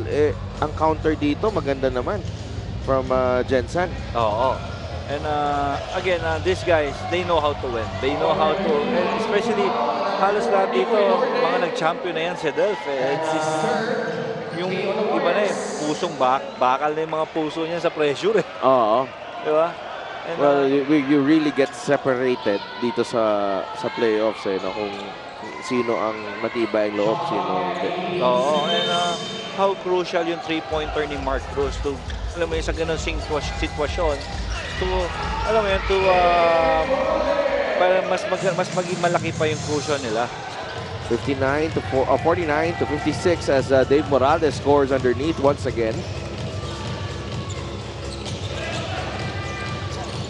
Cruz puts the ball on the deck. Lumapit. Labas kay Pajarito. It's a foul on Dave Moralde. Yeah, third team foul for the Muntinlupa Cagers. Now, see, Pajarito hasn't been playing for a while now for Jensen, but parang hindi naman off yung timing niya. Nandun naman eh. Actually, I was about to ask yung kailangan gusto kong pag-usapan natin kanina yan before the game na itong si Christian medyo matagal na wala. Kondisyon kaya? Pero again, playing comfortably with this group, I think that's one thing na nakatulong. Kaya parang nandyan, hindi siya nawala. That's a tough shot. Yeah. But a putback galing kay Christian Pajarito. 58-49. May 4 na puntos na si Pajarito.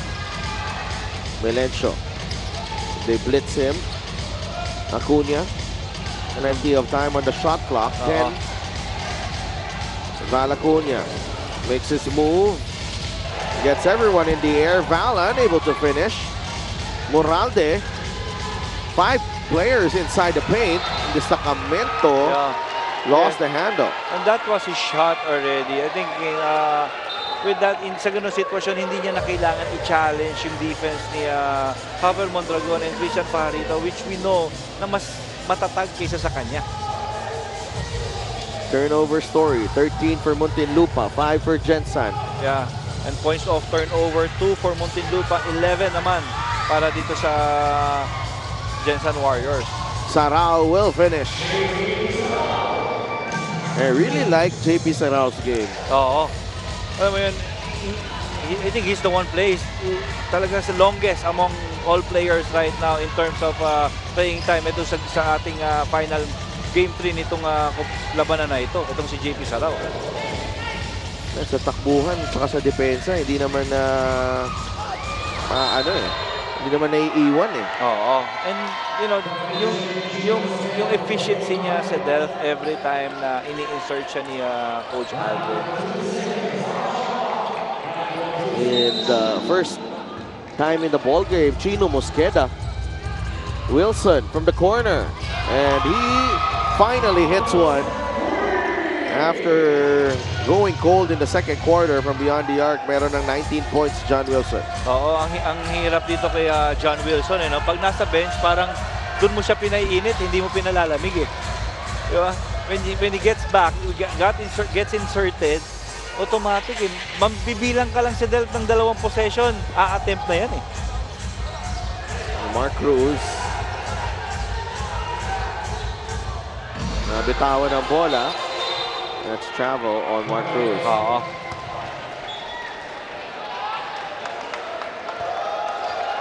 Natakam siya sa matchup na with JP Sarao. Oo, hindi niya alam kung he's gonna set Christian Pajarito down low or he's gonna shoot it versus JP Sarao. Totoo yan sa Delph. Kit Jimenez back in the ball game for Gensan Warriors. Melencio, the runner is good. Ian Melencio, he's got that take charge mentality right now. Ito si Ian Melencio. Oh, you know, you just need to be consistent and better decisions. Na minsan kasi na ang daming energy na waste kay Ian and kailangan siya sa larong ito. Nasaglang with the offensive rebound. They go to Pajarito. Christian bagsak si Sarao. That's a travel, but it looked like the elbow got extended a bit there on the spin from Pajarito. Lucky he wasn't called for an offensive foul. And the way it's being called, I think sa Delph talagang they're gonna let it go. Talking about consistency in terms of ano ba yung foul tsaka hindi foul sa laro And ito. hindi din naman nila tinawagan si Sarao because they knew there was force there nung umikot si Pajarito. Oo. Amores denied by Pajarito. Melencio to Acuna. Melencio too strong. Great closeout by Pajarito. And you know, that's what you expect when you're watching a playoff game. Yung mga ganyang activity, yung team effort na eh. Good spin there. Pajarito inside. Wala. Rebound. Amores nabitawan. Napunta kay Masaglang. And Kit Jimenez has 5 seconds to work with. They're gonna give it to Kit. Jimenez drives, lost the handle. Mosqueda wasn't looking at his teammate. Yeah, again, important stop. Jimenez. To Mondragon. Knocks down the jumper. What about Hopper Mondragon, Janelle? Ang mabigat, akala mo, ang maganda kay Hopper, magabigat din nilalaro niya ngayon. Tapos doon, itong Muntinlupa naman, ayaw pa rin siya i-close out sa spot na yan, ayan, top of the key na alam naman natin, paboritong spot ni Mondragon. Acuna, wala. Wilson with a rebound.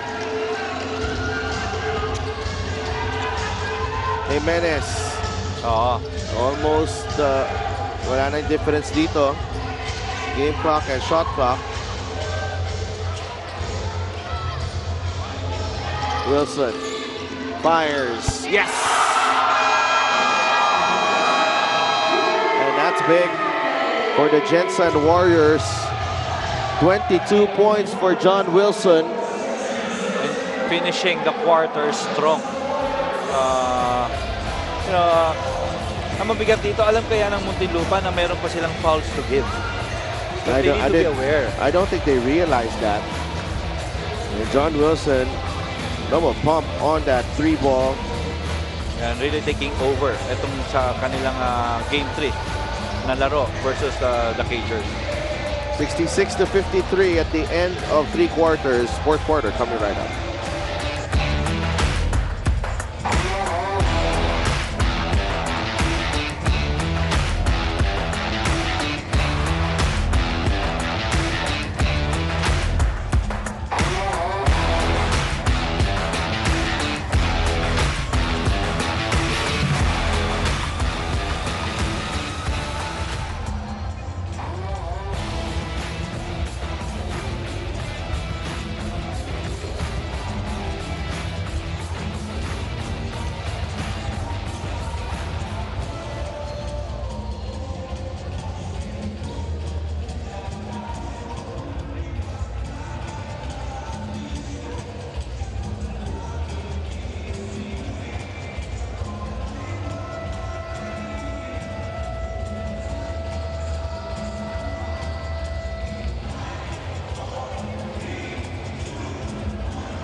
Back at the Paco Arena for your Maharlika Pilipinas Basketball League at ang dami daw naging errors ng Cagers in the first 3 quarters at isa na dyan ang kanilang ball handling. Hindi pa daw nakakapagsimula ang play ay nakakapag-turnover na sila. So this is something that they need to fix in this last and final quarter. At isa pa daw ay yung kanilang bigs. They have to start showing up because this is one thing that worked for them in their second game. Sabi nga ni JP Sarao sa teammates niya, natalo na natin itong mga to dati, kaya pa natin ulit. What a good motivation. So that's Coach Louie.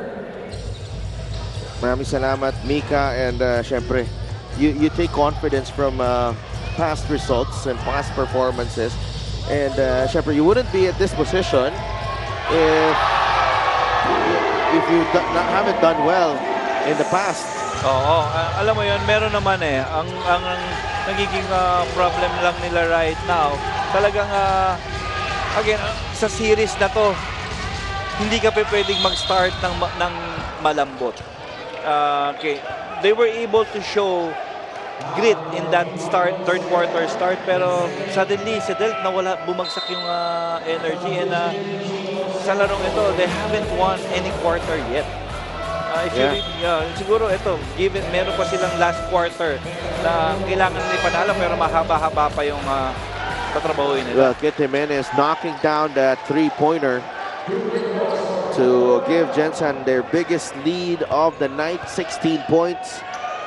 And all of a sudden, the Cagers with a mountain to climb. This free throw is brought to you by Extreme Appliances, ang subok at kompletong appliance brand ng Pilipinas. Oo, and I discussed that in dun sa aking keys to winning nitong para sa team ng Gensan Warriors. Yung impact na magagawa nitong dalawang returnees nila na si Kit Jimenez and Christian Fajarito, that both really did well do sa third quarter. That's a 5-second violation, and Muntinlupa doing a terrific job forcing that turnover. Talagang every bit, alam mo yun, kailangan nila na ibuhos talaga itong fourth quarter na to para maidikit man yung laro. Dave Moralde. Moralde down the middle. Ball poked away by Jimenez. Apreco Masaglang, looking for Kit. Yeah, too unselfish there by Ping Masaglang. Kilala naman talaga natin to eh. Well, the thing there is yung instinct niya was tumalikot eh. Yun siguro yung kinagalit ni Coach Rich eh. Ang mabigat nun, nandun sa left side mo, si John Wilson, nasa right side mo, si Kit Jimenez. Oh, JP Sarao showing us the range. 2 3-pointers here in the second half. And Muntinlupa is back within 11 again. 15 points now for JP Sarao. And again, not giving up. Wilson off to the right. Elorde gets the long rebound. And Roaya.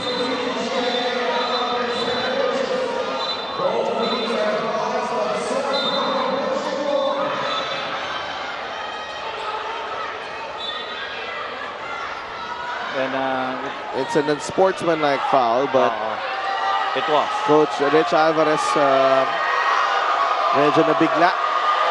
And since we started, alam mo, ramdam mo emotions eh. Sinabi nga natin, yung dinidiscuss natin yung kanilang first group. Talagang si Del, ramdam mo na yung gigil eh. Let's watch this again. Here's Kit Jimenez using that fake. And that's above the shoulder contact. And Coach Rich not happy.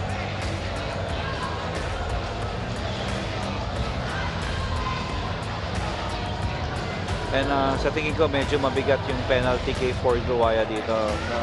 I want this, di ako masusurprise kung maging DQ foul to sa Del. Oo nga eh. And Kit wasn't happy as well.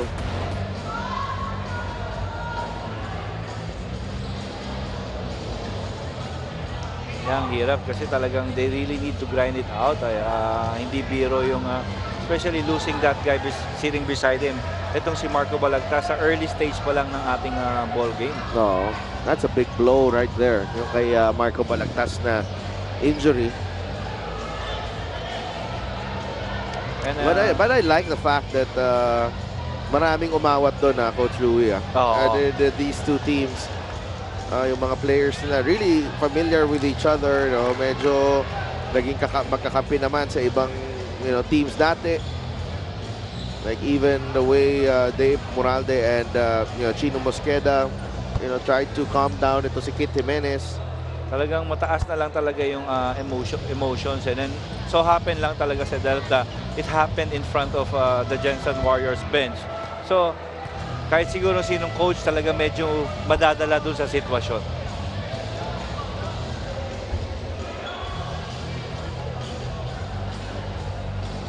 So let's see what will be itong verdict ng ating mga officials.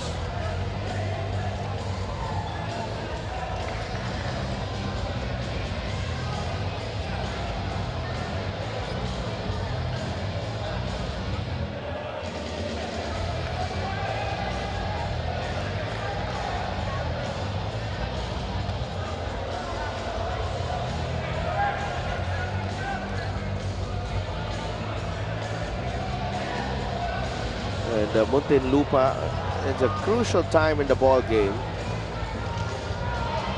And they did have some momentum going into this one. Kasi there was a, they've cut the lead from 16 to 11.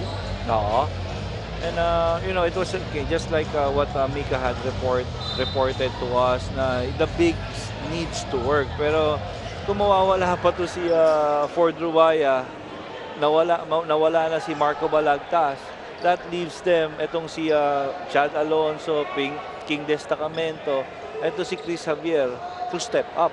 So baka mamaya maging mag-small ball na itong si Coach Alvin Morante. Pero again, if you place Jensen small ball, it's a disqualifying foul. Close line talagang that's a big blow for Muntinlupa.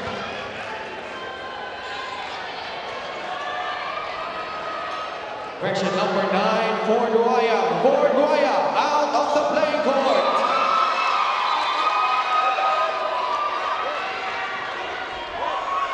for Druaya. 6 points and 5 rebounds. Look at this foul right here on Kit Jimenez. It was a clothesline. And yung force niya sa parang may wind up pa dun sa pagbitaw niya kay Kit eh.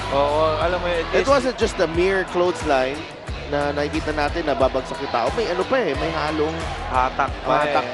And alam mo yun, dangerous talaga kasi it can hurt a player. Alam mo yun, especially and the neck area is very sensitive as well. Nag-rotate pa yung ulo ni Kit eh. So this means 2 free throws plus ball possession for the Gensan Warriors. And ito ngayon, no? Question for Coach Aldrin. Who is he going to put in? Marco Balagtas is out since the first quarter due to an injury.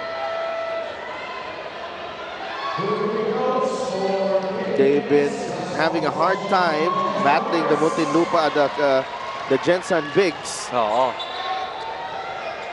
And you know, siguro, I won't be surprised if they gonna slide etong si Dave Moralde to play the 4 spot or maybe slide John Amores to play the 4 spot. Well, even through those problems, actually, Coach, we're very impressed with Muntinlupa, how they battled in this ballgame. Only +2 lang ang Jensen sa rebounding, 37 to 35. And we know naman that's their strength. They're in the top 3 in terms of rebounding. Pero you know, the challenge right now is you cannot play catch up. I mean, mini runs pero not enough because again, Jensen is in control mostly, actually up to now, para din sa larong ito. Kit Jimenez, 2 free throws plus ball possession for the Gensan Warriors. 1 for 2 on that sequence para kay Kit Jimenez, 70 to 58.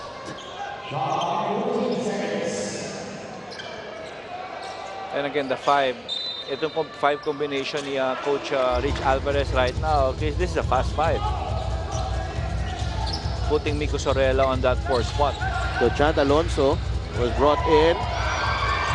Wilson could not get the roll on the layup. Chino Mosqueda. Muntinlupa down 12. Sarao makes his move against Apreco. Sarao is denied. Kit Jimenez with a big rebound. Quickly to Nico Elorde, looking to push. Nico pulls up. Wala. Rebound ni Chad Alonso. Yeah, perimeter baskets will play a key role talaga in this 4th and final quarter para sa Muntinlupa. Alonso, dinidikitan. Bagsak si Sarao, no call. Amores makes his move against Sorella. Step back jumper, no. Wilson will be whistled for the foul. I think it was a double foul. Oh.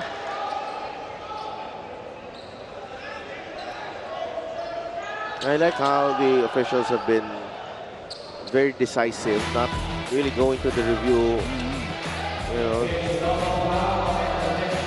that's a good call as well. Yeah, kitang-kita na yan. Ayun ang maganda naman sa Del. And you know, in this game, if you get inside, make sure hindi lang yung katawan mo dapat ang preparado, pati yung mukha mo eh. Sabi ni John Rizzo kanina, umaga eh. I sent him a message, parang tatanong thoughts on Game 3, and sabi niya, it's more of a mental and a physical war, more of a mental than a physical battle right now. Here's Moralde. Jimenez with another defensive gem. Cruz will lay it in for 2.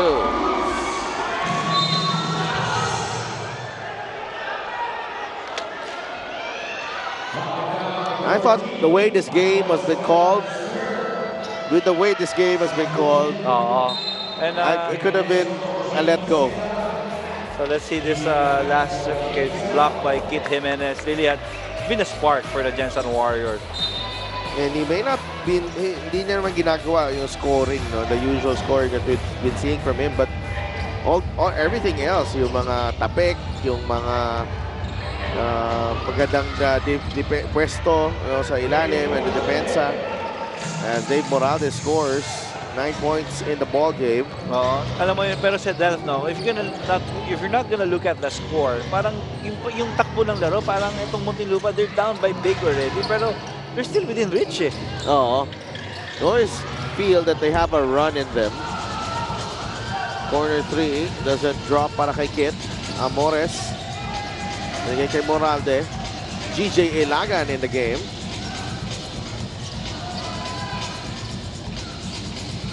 Melencio fires. Wala. Rebound nakuha ni Mark Cruz. Oo. So ito yung pinag-usapan natin. Most likely itong si John Amores will be slide to play the 4 spot. Because they need to do things fast. Time is not on their side anymore.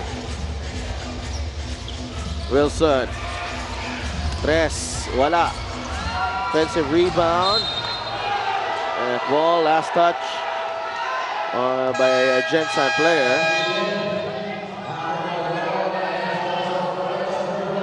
Enzo Hoson and Aper Mondragon returning to the game in place of Felix Apreco and Kit Jimenez. And it's just, you know, so let's see kung ano i-contribute. Ito yung depth na eh. Kung itong Muntinlupa naman, nababawasan ng players. Ito naman yung maganda with Jensen right now. May mga players silang fresh from the bench. They're very aggressive. Ito si Dave Moralde. Looking for a quick attack right there. And he draws the foul on Hoson. 2 free throws for Dave. As we go into this mandatory timeout here in the 4th quarter. Muntinlupa down by 12 against Gensan.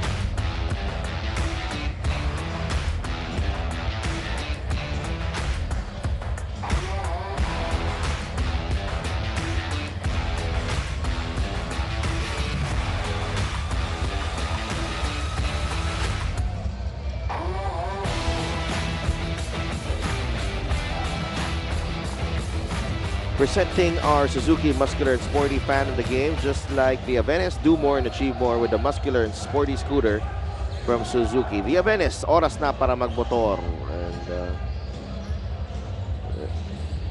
And young fans here at the Paco Arena. They have been treated to quite a ball game. Lamang ang Gensan, 12 points. Dave Moralde is at the free throw line for Muntinlupa.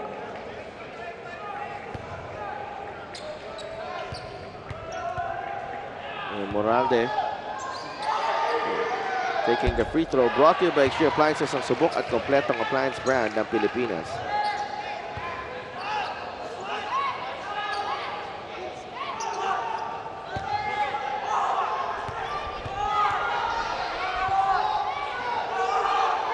Moralde 0 for 2.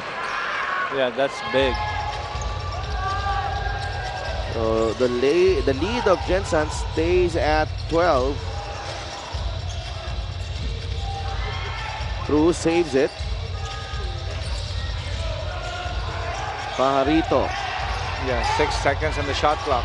Christian Pajarito unable to finish. Hindi lang naawa ang ring dun. Amores, the kick out to Ilagan. Quick trigger, no. And a foul going against Mark Cruz. Nasa penalty na ang Gensan. Lucky break there for the Cagers.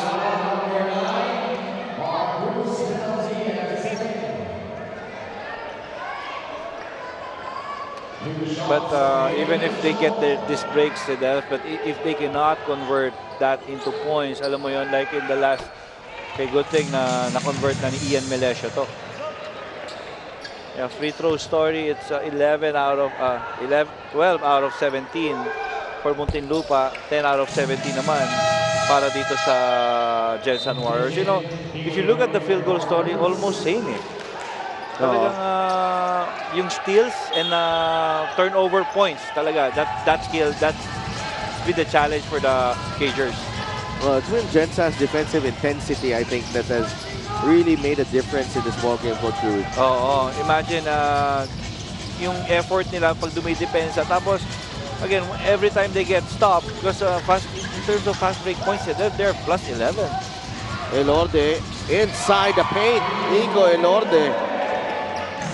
6 points now for Nico. Melencio lost the handle. And that could be an unsportsmanlike foul. And see how fast itong si Nico Elorde and Enzo Hoson.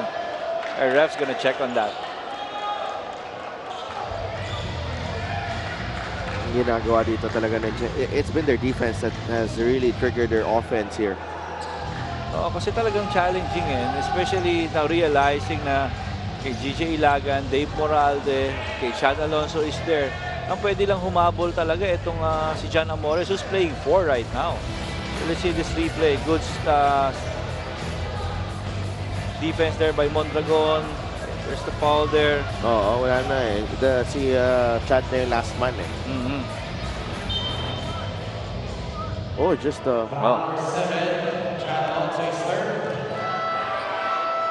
Substitution, JP Sara for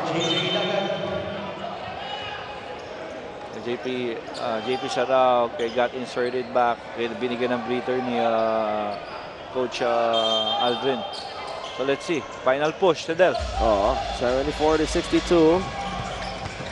Elorde. Pajarito. Back to Mondragon. Haffer is on his game tonight. Haffer Mondragon. What an impact he has made. 12 points para kay Haffer Mondragon. Hindi ko nga alam kung nagmintis na itong si Haffer, and look at that rebound as well. 76-62. Gensan trying to take this one and advance to the next round against Batangas. Look at Haffer Mondragon right there once again with a putback. Oh, what a time. What a time. 14 points and 7 boards para sa veteranong si Haffer Mondragon. Alam mo yan, Larry Rodriguez is not there. Jeremy Cruz is suspended. Now, here comes Haffer Mondragon. And look at this. Haffer Mondragon showing us the hops.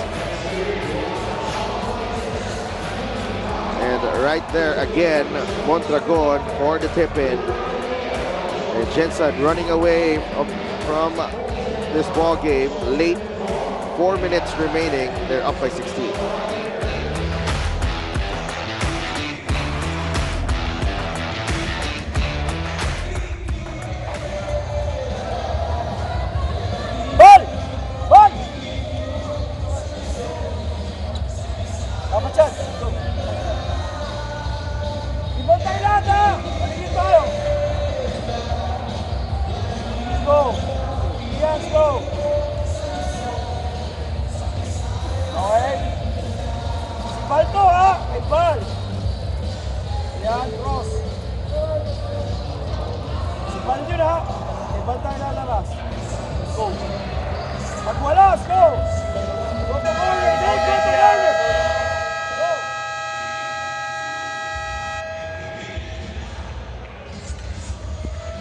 Our matchup for tonight, Ian Melencio, 11 points.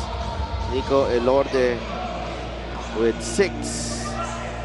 But the bigger impact has belonged to Nico Elorde. He's come up with some really important baskets. Yung timing ng kanyang mga shoot dito, maganda eh. You know, that inside incursion earlier. And also the buzzer beater in the first quarter. So, maganda yung impact ng 6 na puntos ni Nico Ilorde. Totoo yan. And how he facilitates. Actually, outside that point, that 4 assists sa Delph. Pero, naman, yung specialty of the house ni Nico is yung defensive toughness nitong taong to.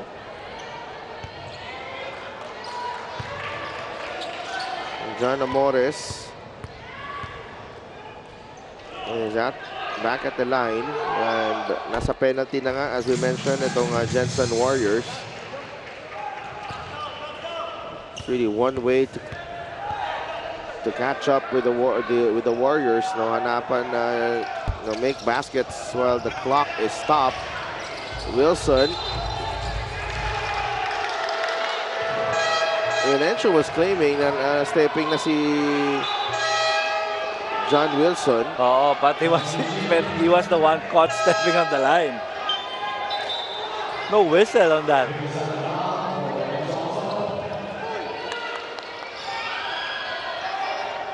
Mahirap dun kasi if you challenge that, yung challenge I think dun sa tawag kay Melencio pa rin eh. Hindi na. Nalagpasan na yun eh. Totoo yan sa Delph. I was a wonder though that syempre nandun yung referees natin sa ilalim. Why they weren't able to catch that. Ang hirap talaga rin ng administration, and especially with yung pressure na ibinibigay sa kanila ng ating both coaches, and again as an official, you cannot afford to second guess. To second guess, especially sa ganitong klaseng labanan. Yan. One of our refs explaining right now na if you're gonna challenge, ang titignan namin yung if Ian Melesio is stepping on the line. Kasi yun yung pinituhan eh. Ayun ang pinituhan. Wala na doon sa sitwasyon ni John Wilson. So might as well save that challenge.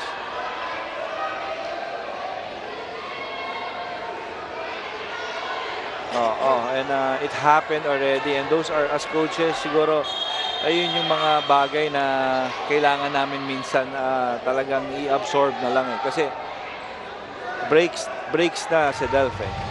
But and ayun mangyayari. This i-review, pero alam mo wala nang kinalaman yung titignan nyo dun sa challenge eh. Kasi wala namang whistle dun eh. So that doesn't merit the challenge. You can argue that you can push it back. Exactly. That you can push that one back na may nangyari na out of bounds eh. I think they did just that. No, may nangyari na out of bounds eh. Ni-reverse na lang namin kasi nauna yung nangyari yon. So may lusot pa rin. Buti na lang namang nakisip puntos yung itong Gensan. Paano sa Delph kung isa lang yung lamang? That could have been big. Inside the paint, that's a hold.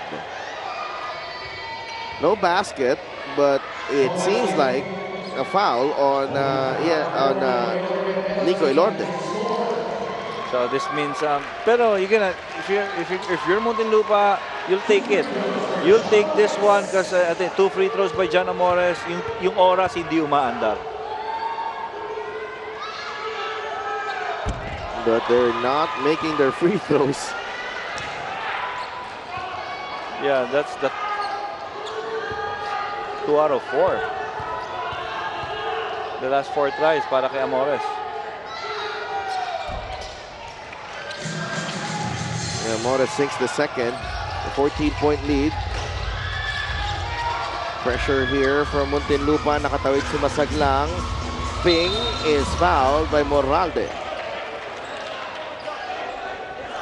And sa mga ganong sitwasyon, because itong si Ping Masaglang is a willing passer. Nagiging unpredictable na siya sa ganyang klaseng breaks.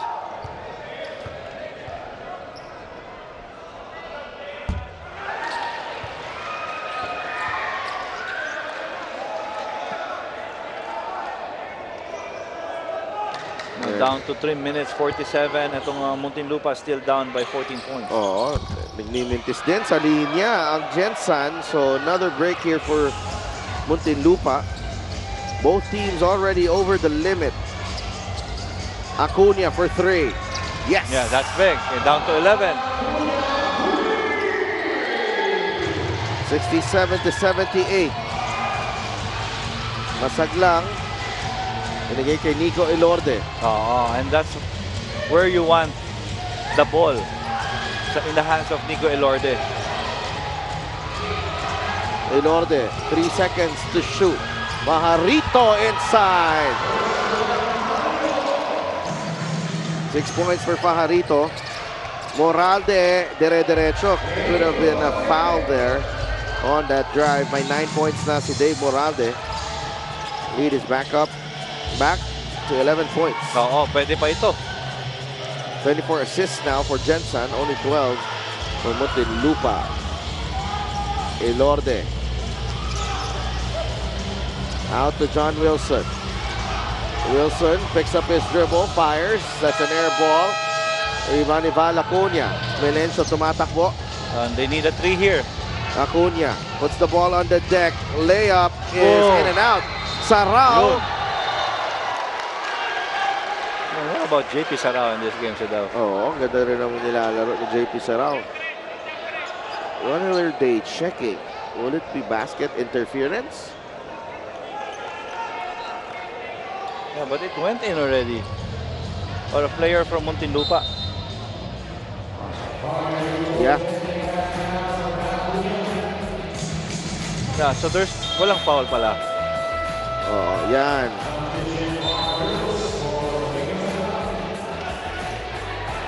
Pero pakiramdam ko, isang pari ito got away with a foul there.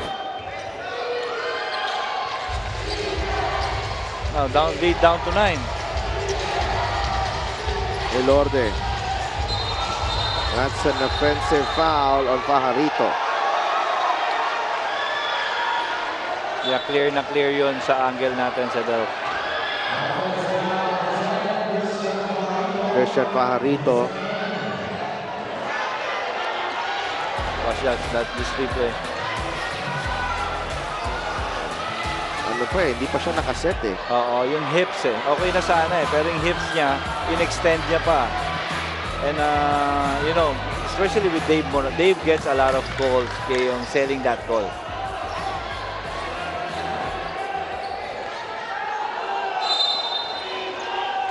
(80-71), 2 minutes and 16 seconds remaining.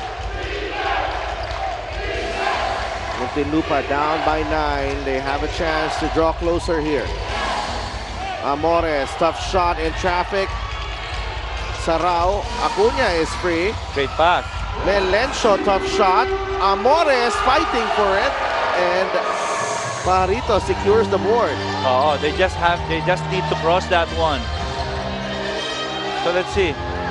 Okay, imagine you have Mark Cruz, John Wilson, and Nico Elorde finishing your game. So if you talk about control,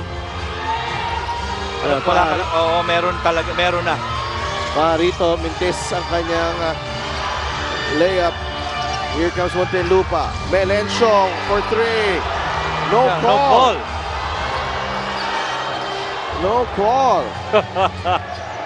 Got away with it. Could have been big. Melencio. Elorde rather. Nico drops it off to Pajarito. Cruz is open for 3. Wala. Wilson with the offensive rebound. Most likely that's gonna be it. Cruz against Moralde. 3-pointer. That's the dagger right there. Mark Cruz extends the Gensan lead to 12 with 47 seconds remaining. The Warriors on their way to the South Division semifinals. And that's the moment Mark Cruz will always look for. That's the dagger. That's the dagger. A really tough night for Muntinlupa.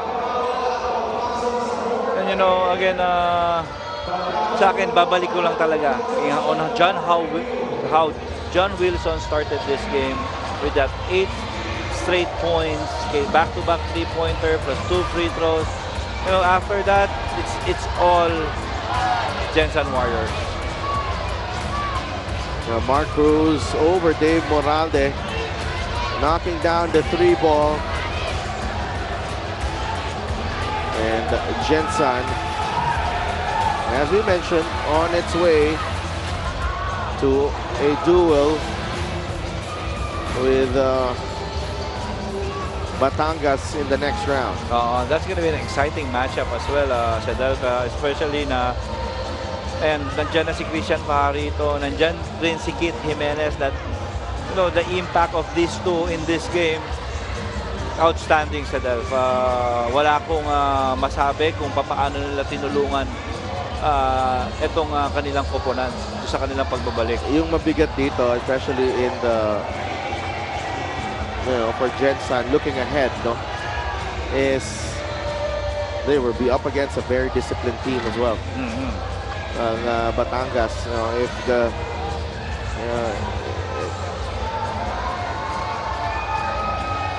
but this is a good character game for them. Alam mo yun, especially ang nag-benefit ng pagbabalik nito ni Christian Pajarito is itong si Hopper Mondragon.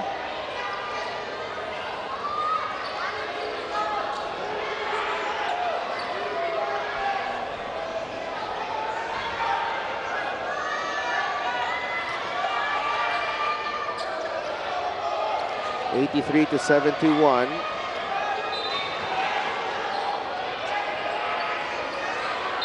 47 seconds remaining. And that Muntinlupa bench has to be pacified. Oo, wala na rin naman eh. Well, Acuna knocks down the 3. Lead is down to 9 points.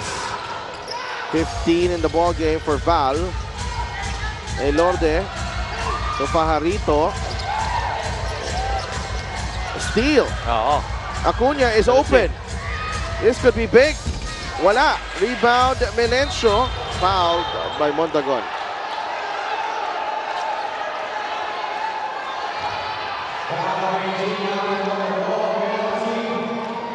Again, this is Muntinlupa that nakita natin all throughout this game. Again, Sedef not giving up.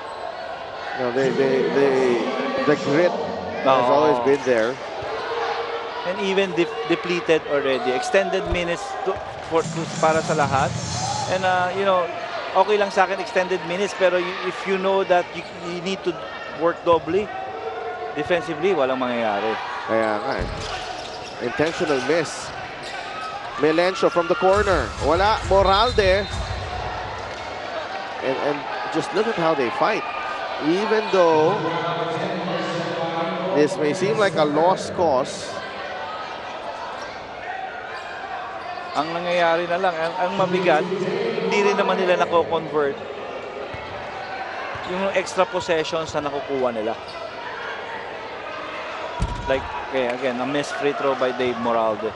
Parang nag-e-effort ka, parang ilalagay mo lang sa waist sa Delph eh. Kaya nga eh. That's a split at the line. 10 points for Dave Moralde. Timeout by Jensen Warriors.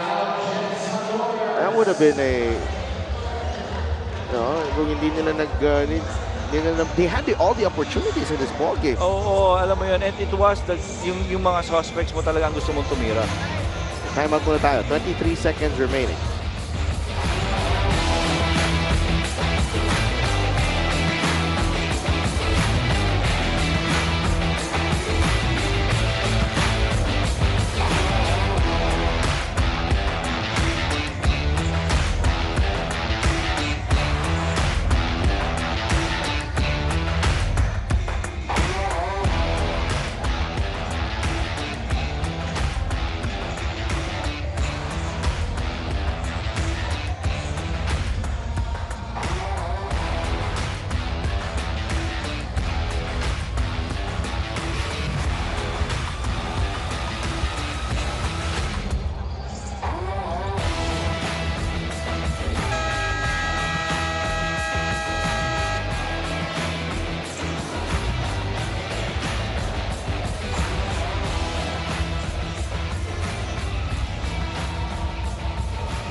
This is your do-or-die Tuesday matchup.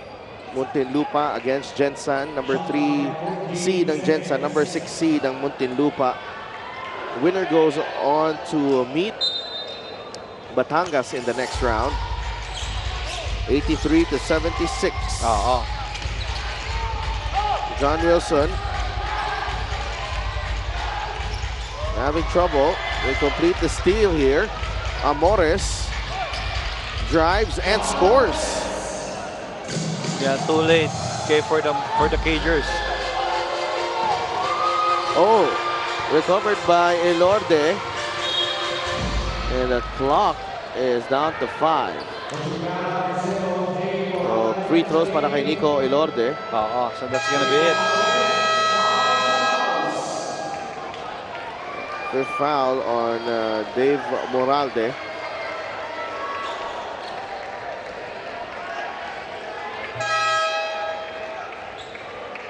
Well, you know, if Muntinlupa does end up, you know, on the wrong end of this one, I gotta applaud them for their season. This itong kampanya nila, Coach Louie, ganda din ng kanilang marami din silang magandang pinakita this season sa team nila. Oo naman. You know, ang maganda sa kanila, they were able to set yung brand ng laro nila. Yeah. And they've been consistent to it. Rebounding, physical defending, especially yung napunta na sila JP Sarao dito. Ang laki talaga nung pagbabago at mas umayos pa sila. It's just right now talagang it's basketball sa Delphi, and itong this time of the season, that's the time na ayun pa nagkaroon pa kayo ng yung health ng players nyo, especially in this game. Marco Balagtas injured, hurting himself early, na alam mo malaking factor siya para dito sa Muntinlupa. Kaya ang hirap Jensen was able to establish their game early, then they again paulit-ulit it's just catch up. Yung identity ng Muntinlupa, no? And the fans are back as well in their venue and on their home court. Our games on Friday, these are big ones. Nueva Ecija against San Juan in a rematch of last year's North Division Finals. That's game 1 of their best of 3 at 6 p.m. at the Brenzy Gal Convention Center. And in the second game, Caloocan, Batangkang Kalu against the Pampanga Giant Lanterns, who have an almost 2-week break. No, 2-week break actually. Really, magkakaroon kaya ng epekto yun sa Del, pero yeah, it's a great semifinal matchup up north. So yeah, we're just excited. But meanwhile, the Jensen Warriors are moving on to the second round of our South Division playoffs. They will face the Batangas City Embassy Chill in the next round. Coach Rich Alvarez is actually gifting this franchise its first ever series win in history. And you know naman, right from how they created this team, yung composition sa Del, na yung adjustment nila, they were able to get key players. We know that this team will go far dito sa ating playoffs division. And the Jensen Warriors drew an unlikely lift from this guy right here, Hafer Mondragon. What a time for him to come up with his finest performance of the season. 14 points, 7 rebounds, missing just 1 shot out of 8 attempts. And Hafer earns Player of the Game honors in this do-or-die matchup as the Jensen Warriors advance to the next round of the South Division playoffs. And let's go to Mika Abisamis. Hafer, marami naman nag-contribute sa game na to, pero napansin talaga namin yung tapang mo, lalo na nung 3rd and 4th quarters. Kasama ba to sa plano ni Coach Rich? Preparation lang namin. Maganda kasi yung sinimula namin sa practice, sa depensa. Nag-focus kami sa depensa talaga ngayon. Tapos, yun, maganda naman yung result ngayon ng laro namin. Just nag-stay focused lang kami bawat isa sa amin. Nagtulungan kami ngayon. Yung susunod na kalaban nyo ang Batangas, mabilis, matalino, handa ka na ba para sa series na yun? paghahandaan namin, simula siguro bukas. Pag-preparation namin, simula bukas sa practice namin. Tapos si Coach Rich na naghahandang mahal sa lahat ng... Bukas agad Meron ka ba mga gustong batiin at pasalamatan, Haffer? We'd like to thank our sponsor, Raiden Sportswear, Iconic Motor Sales, AJF, Jinky Skin. Good evening sa mga taga Gensan na nanood ngayon at sumusuporta. Good evening to Mayora Lorely Pacquiao, Kong Bobby Pacquiao, and Governor Roel Pacquiao. Binabati yung mga taga Bicol sa ano. Maraming salamat, Haffer, sa Del Coach Louie. And salamat Mika, and congratulations kay Haffer Mondragon and the rest of the Jensen Warriors. They will move on to face the Batangas City Embassy Chill. And eto na. My favorite part of every do or die game. Kompleto na. Oo. Eto na. Up. Okay. Nahulog pa. Ito na. Coach Rich Alvarez is doing the honors. Batangas and Gensan in the next round. Rich Alvarez, John Wilson, Kit Jimenez are moving on to face the Batangas City Embassy Chill. Balikan natin ang laban na to. Second half action right there. John Amores opening the half with 8 straight points. Muntinlupa, unti-unti nilang lumapit dito. I think they came close to 3 points in the third. And syempre, John Wilson not allowing the Jensen Warriors to, na madikitan pa. And he hit those 2 3-pointers as well para dun sa kanila to give them that cushion heading into the fourth quarter. Actually, I remember meron pang isang run yun si Delphin and John Amores, there in the middle of the run, John Amores missed an point-blank shot. Then na-convert, and because of that miss, nagkaroon ng fast break opportunity yung Gensan. Turn and one opportunity para kay Hoson that extended their lead. No, actually the way they've been closing out quarters was the key, Coach Louie, because they really closed out. Yung early quarter, maganda yung pinapakita ng Muntinlupa, and then they also closed out the second quarter very well. That 3-pointer galing kay John Wilson. Also yung third, ganun din ang nangyari. And tingnan natin yung games natin sa Friday again. This is the North Division Semifinals, best of 3 series. Nueva Ecija against San Juan, the defending champions against the former champions, 2019 champions ng San Juan. And Caloocan Batang Kangkalu, first time in the second round of the playoffs. They take on the Pampanga Giant Lanterns, the #1 seed, which is yet to lose at the Brenzy Giao Convention Center. That's happening on Friday. What about those matchups? Great matchup ahead. So without further ado, thank you, Coach Louie, for the coverage today. Also, Mika, we wish her well as she goes on a holiday for a while with her family. Let's go to the press conference. Coach, this is the last game for quarterfinals, and you are the last team to complete our semis bracket, and you will be facing Batangas, Coach. So, looking forward for this. Your comment on the matchup?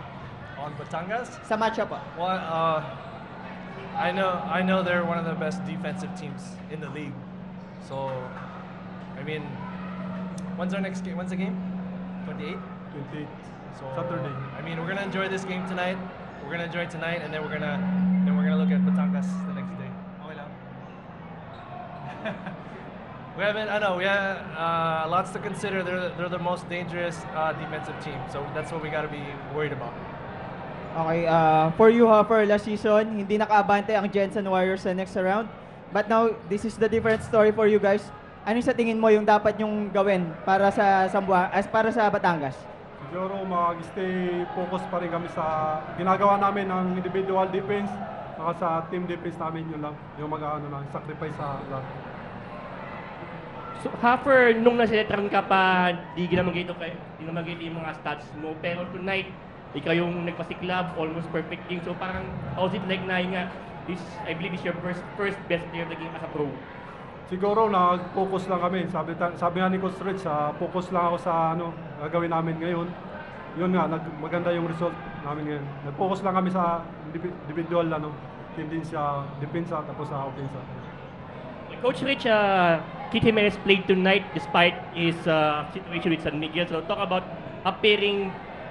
Kit appearing in this crucial game tonight. It was a surprise. He called me up and he told me his situation. He called me and he, with permission with his team in the PBA, they gave him the blessing to come back, and he said he was 100% committed to finishing his contract here, and I was excited. His teammates were excited about it, and yeah, he hasn't been with us since August, so he only had 3 practices, and it was just good to have him back, and he's gonna help us for sure. Coach, just want to know your reactions regarding what happened in Game 2. So, John Wilson was out in the early game of Game 2. Yeah. So, is there any realization? Kaya ngayon po ay nanalo kayo, or what? Ano po yung mga plan? Ano yung naging plano nyo?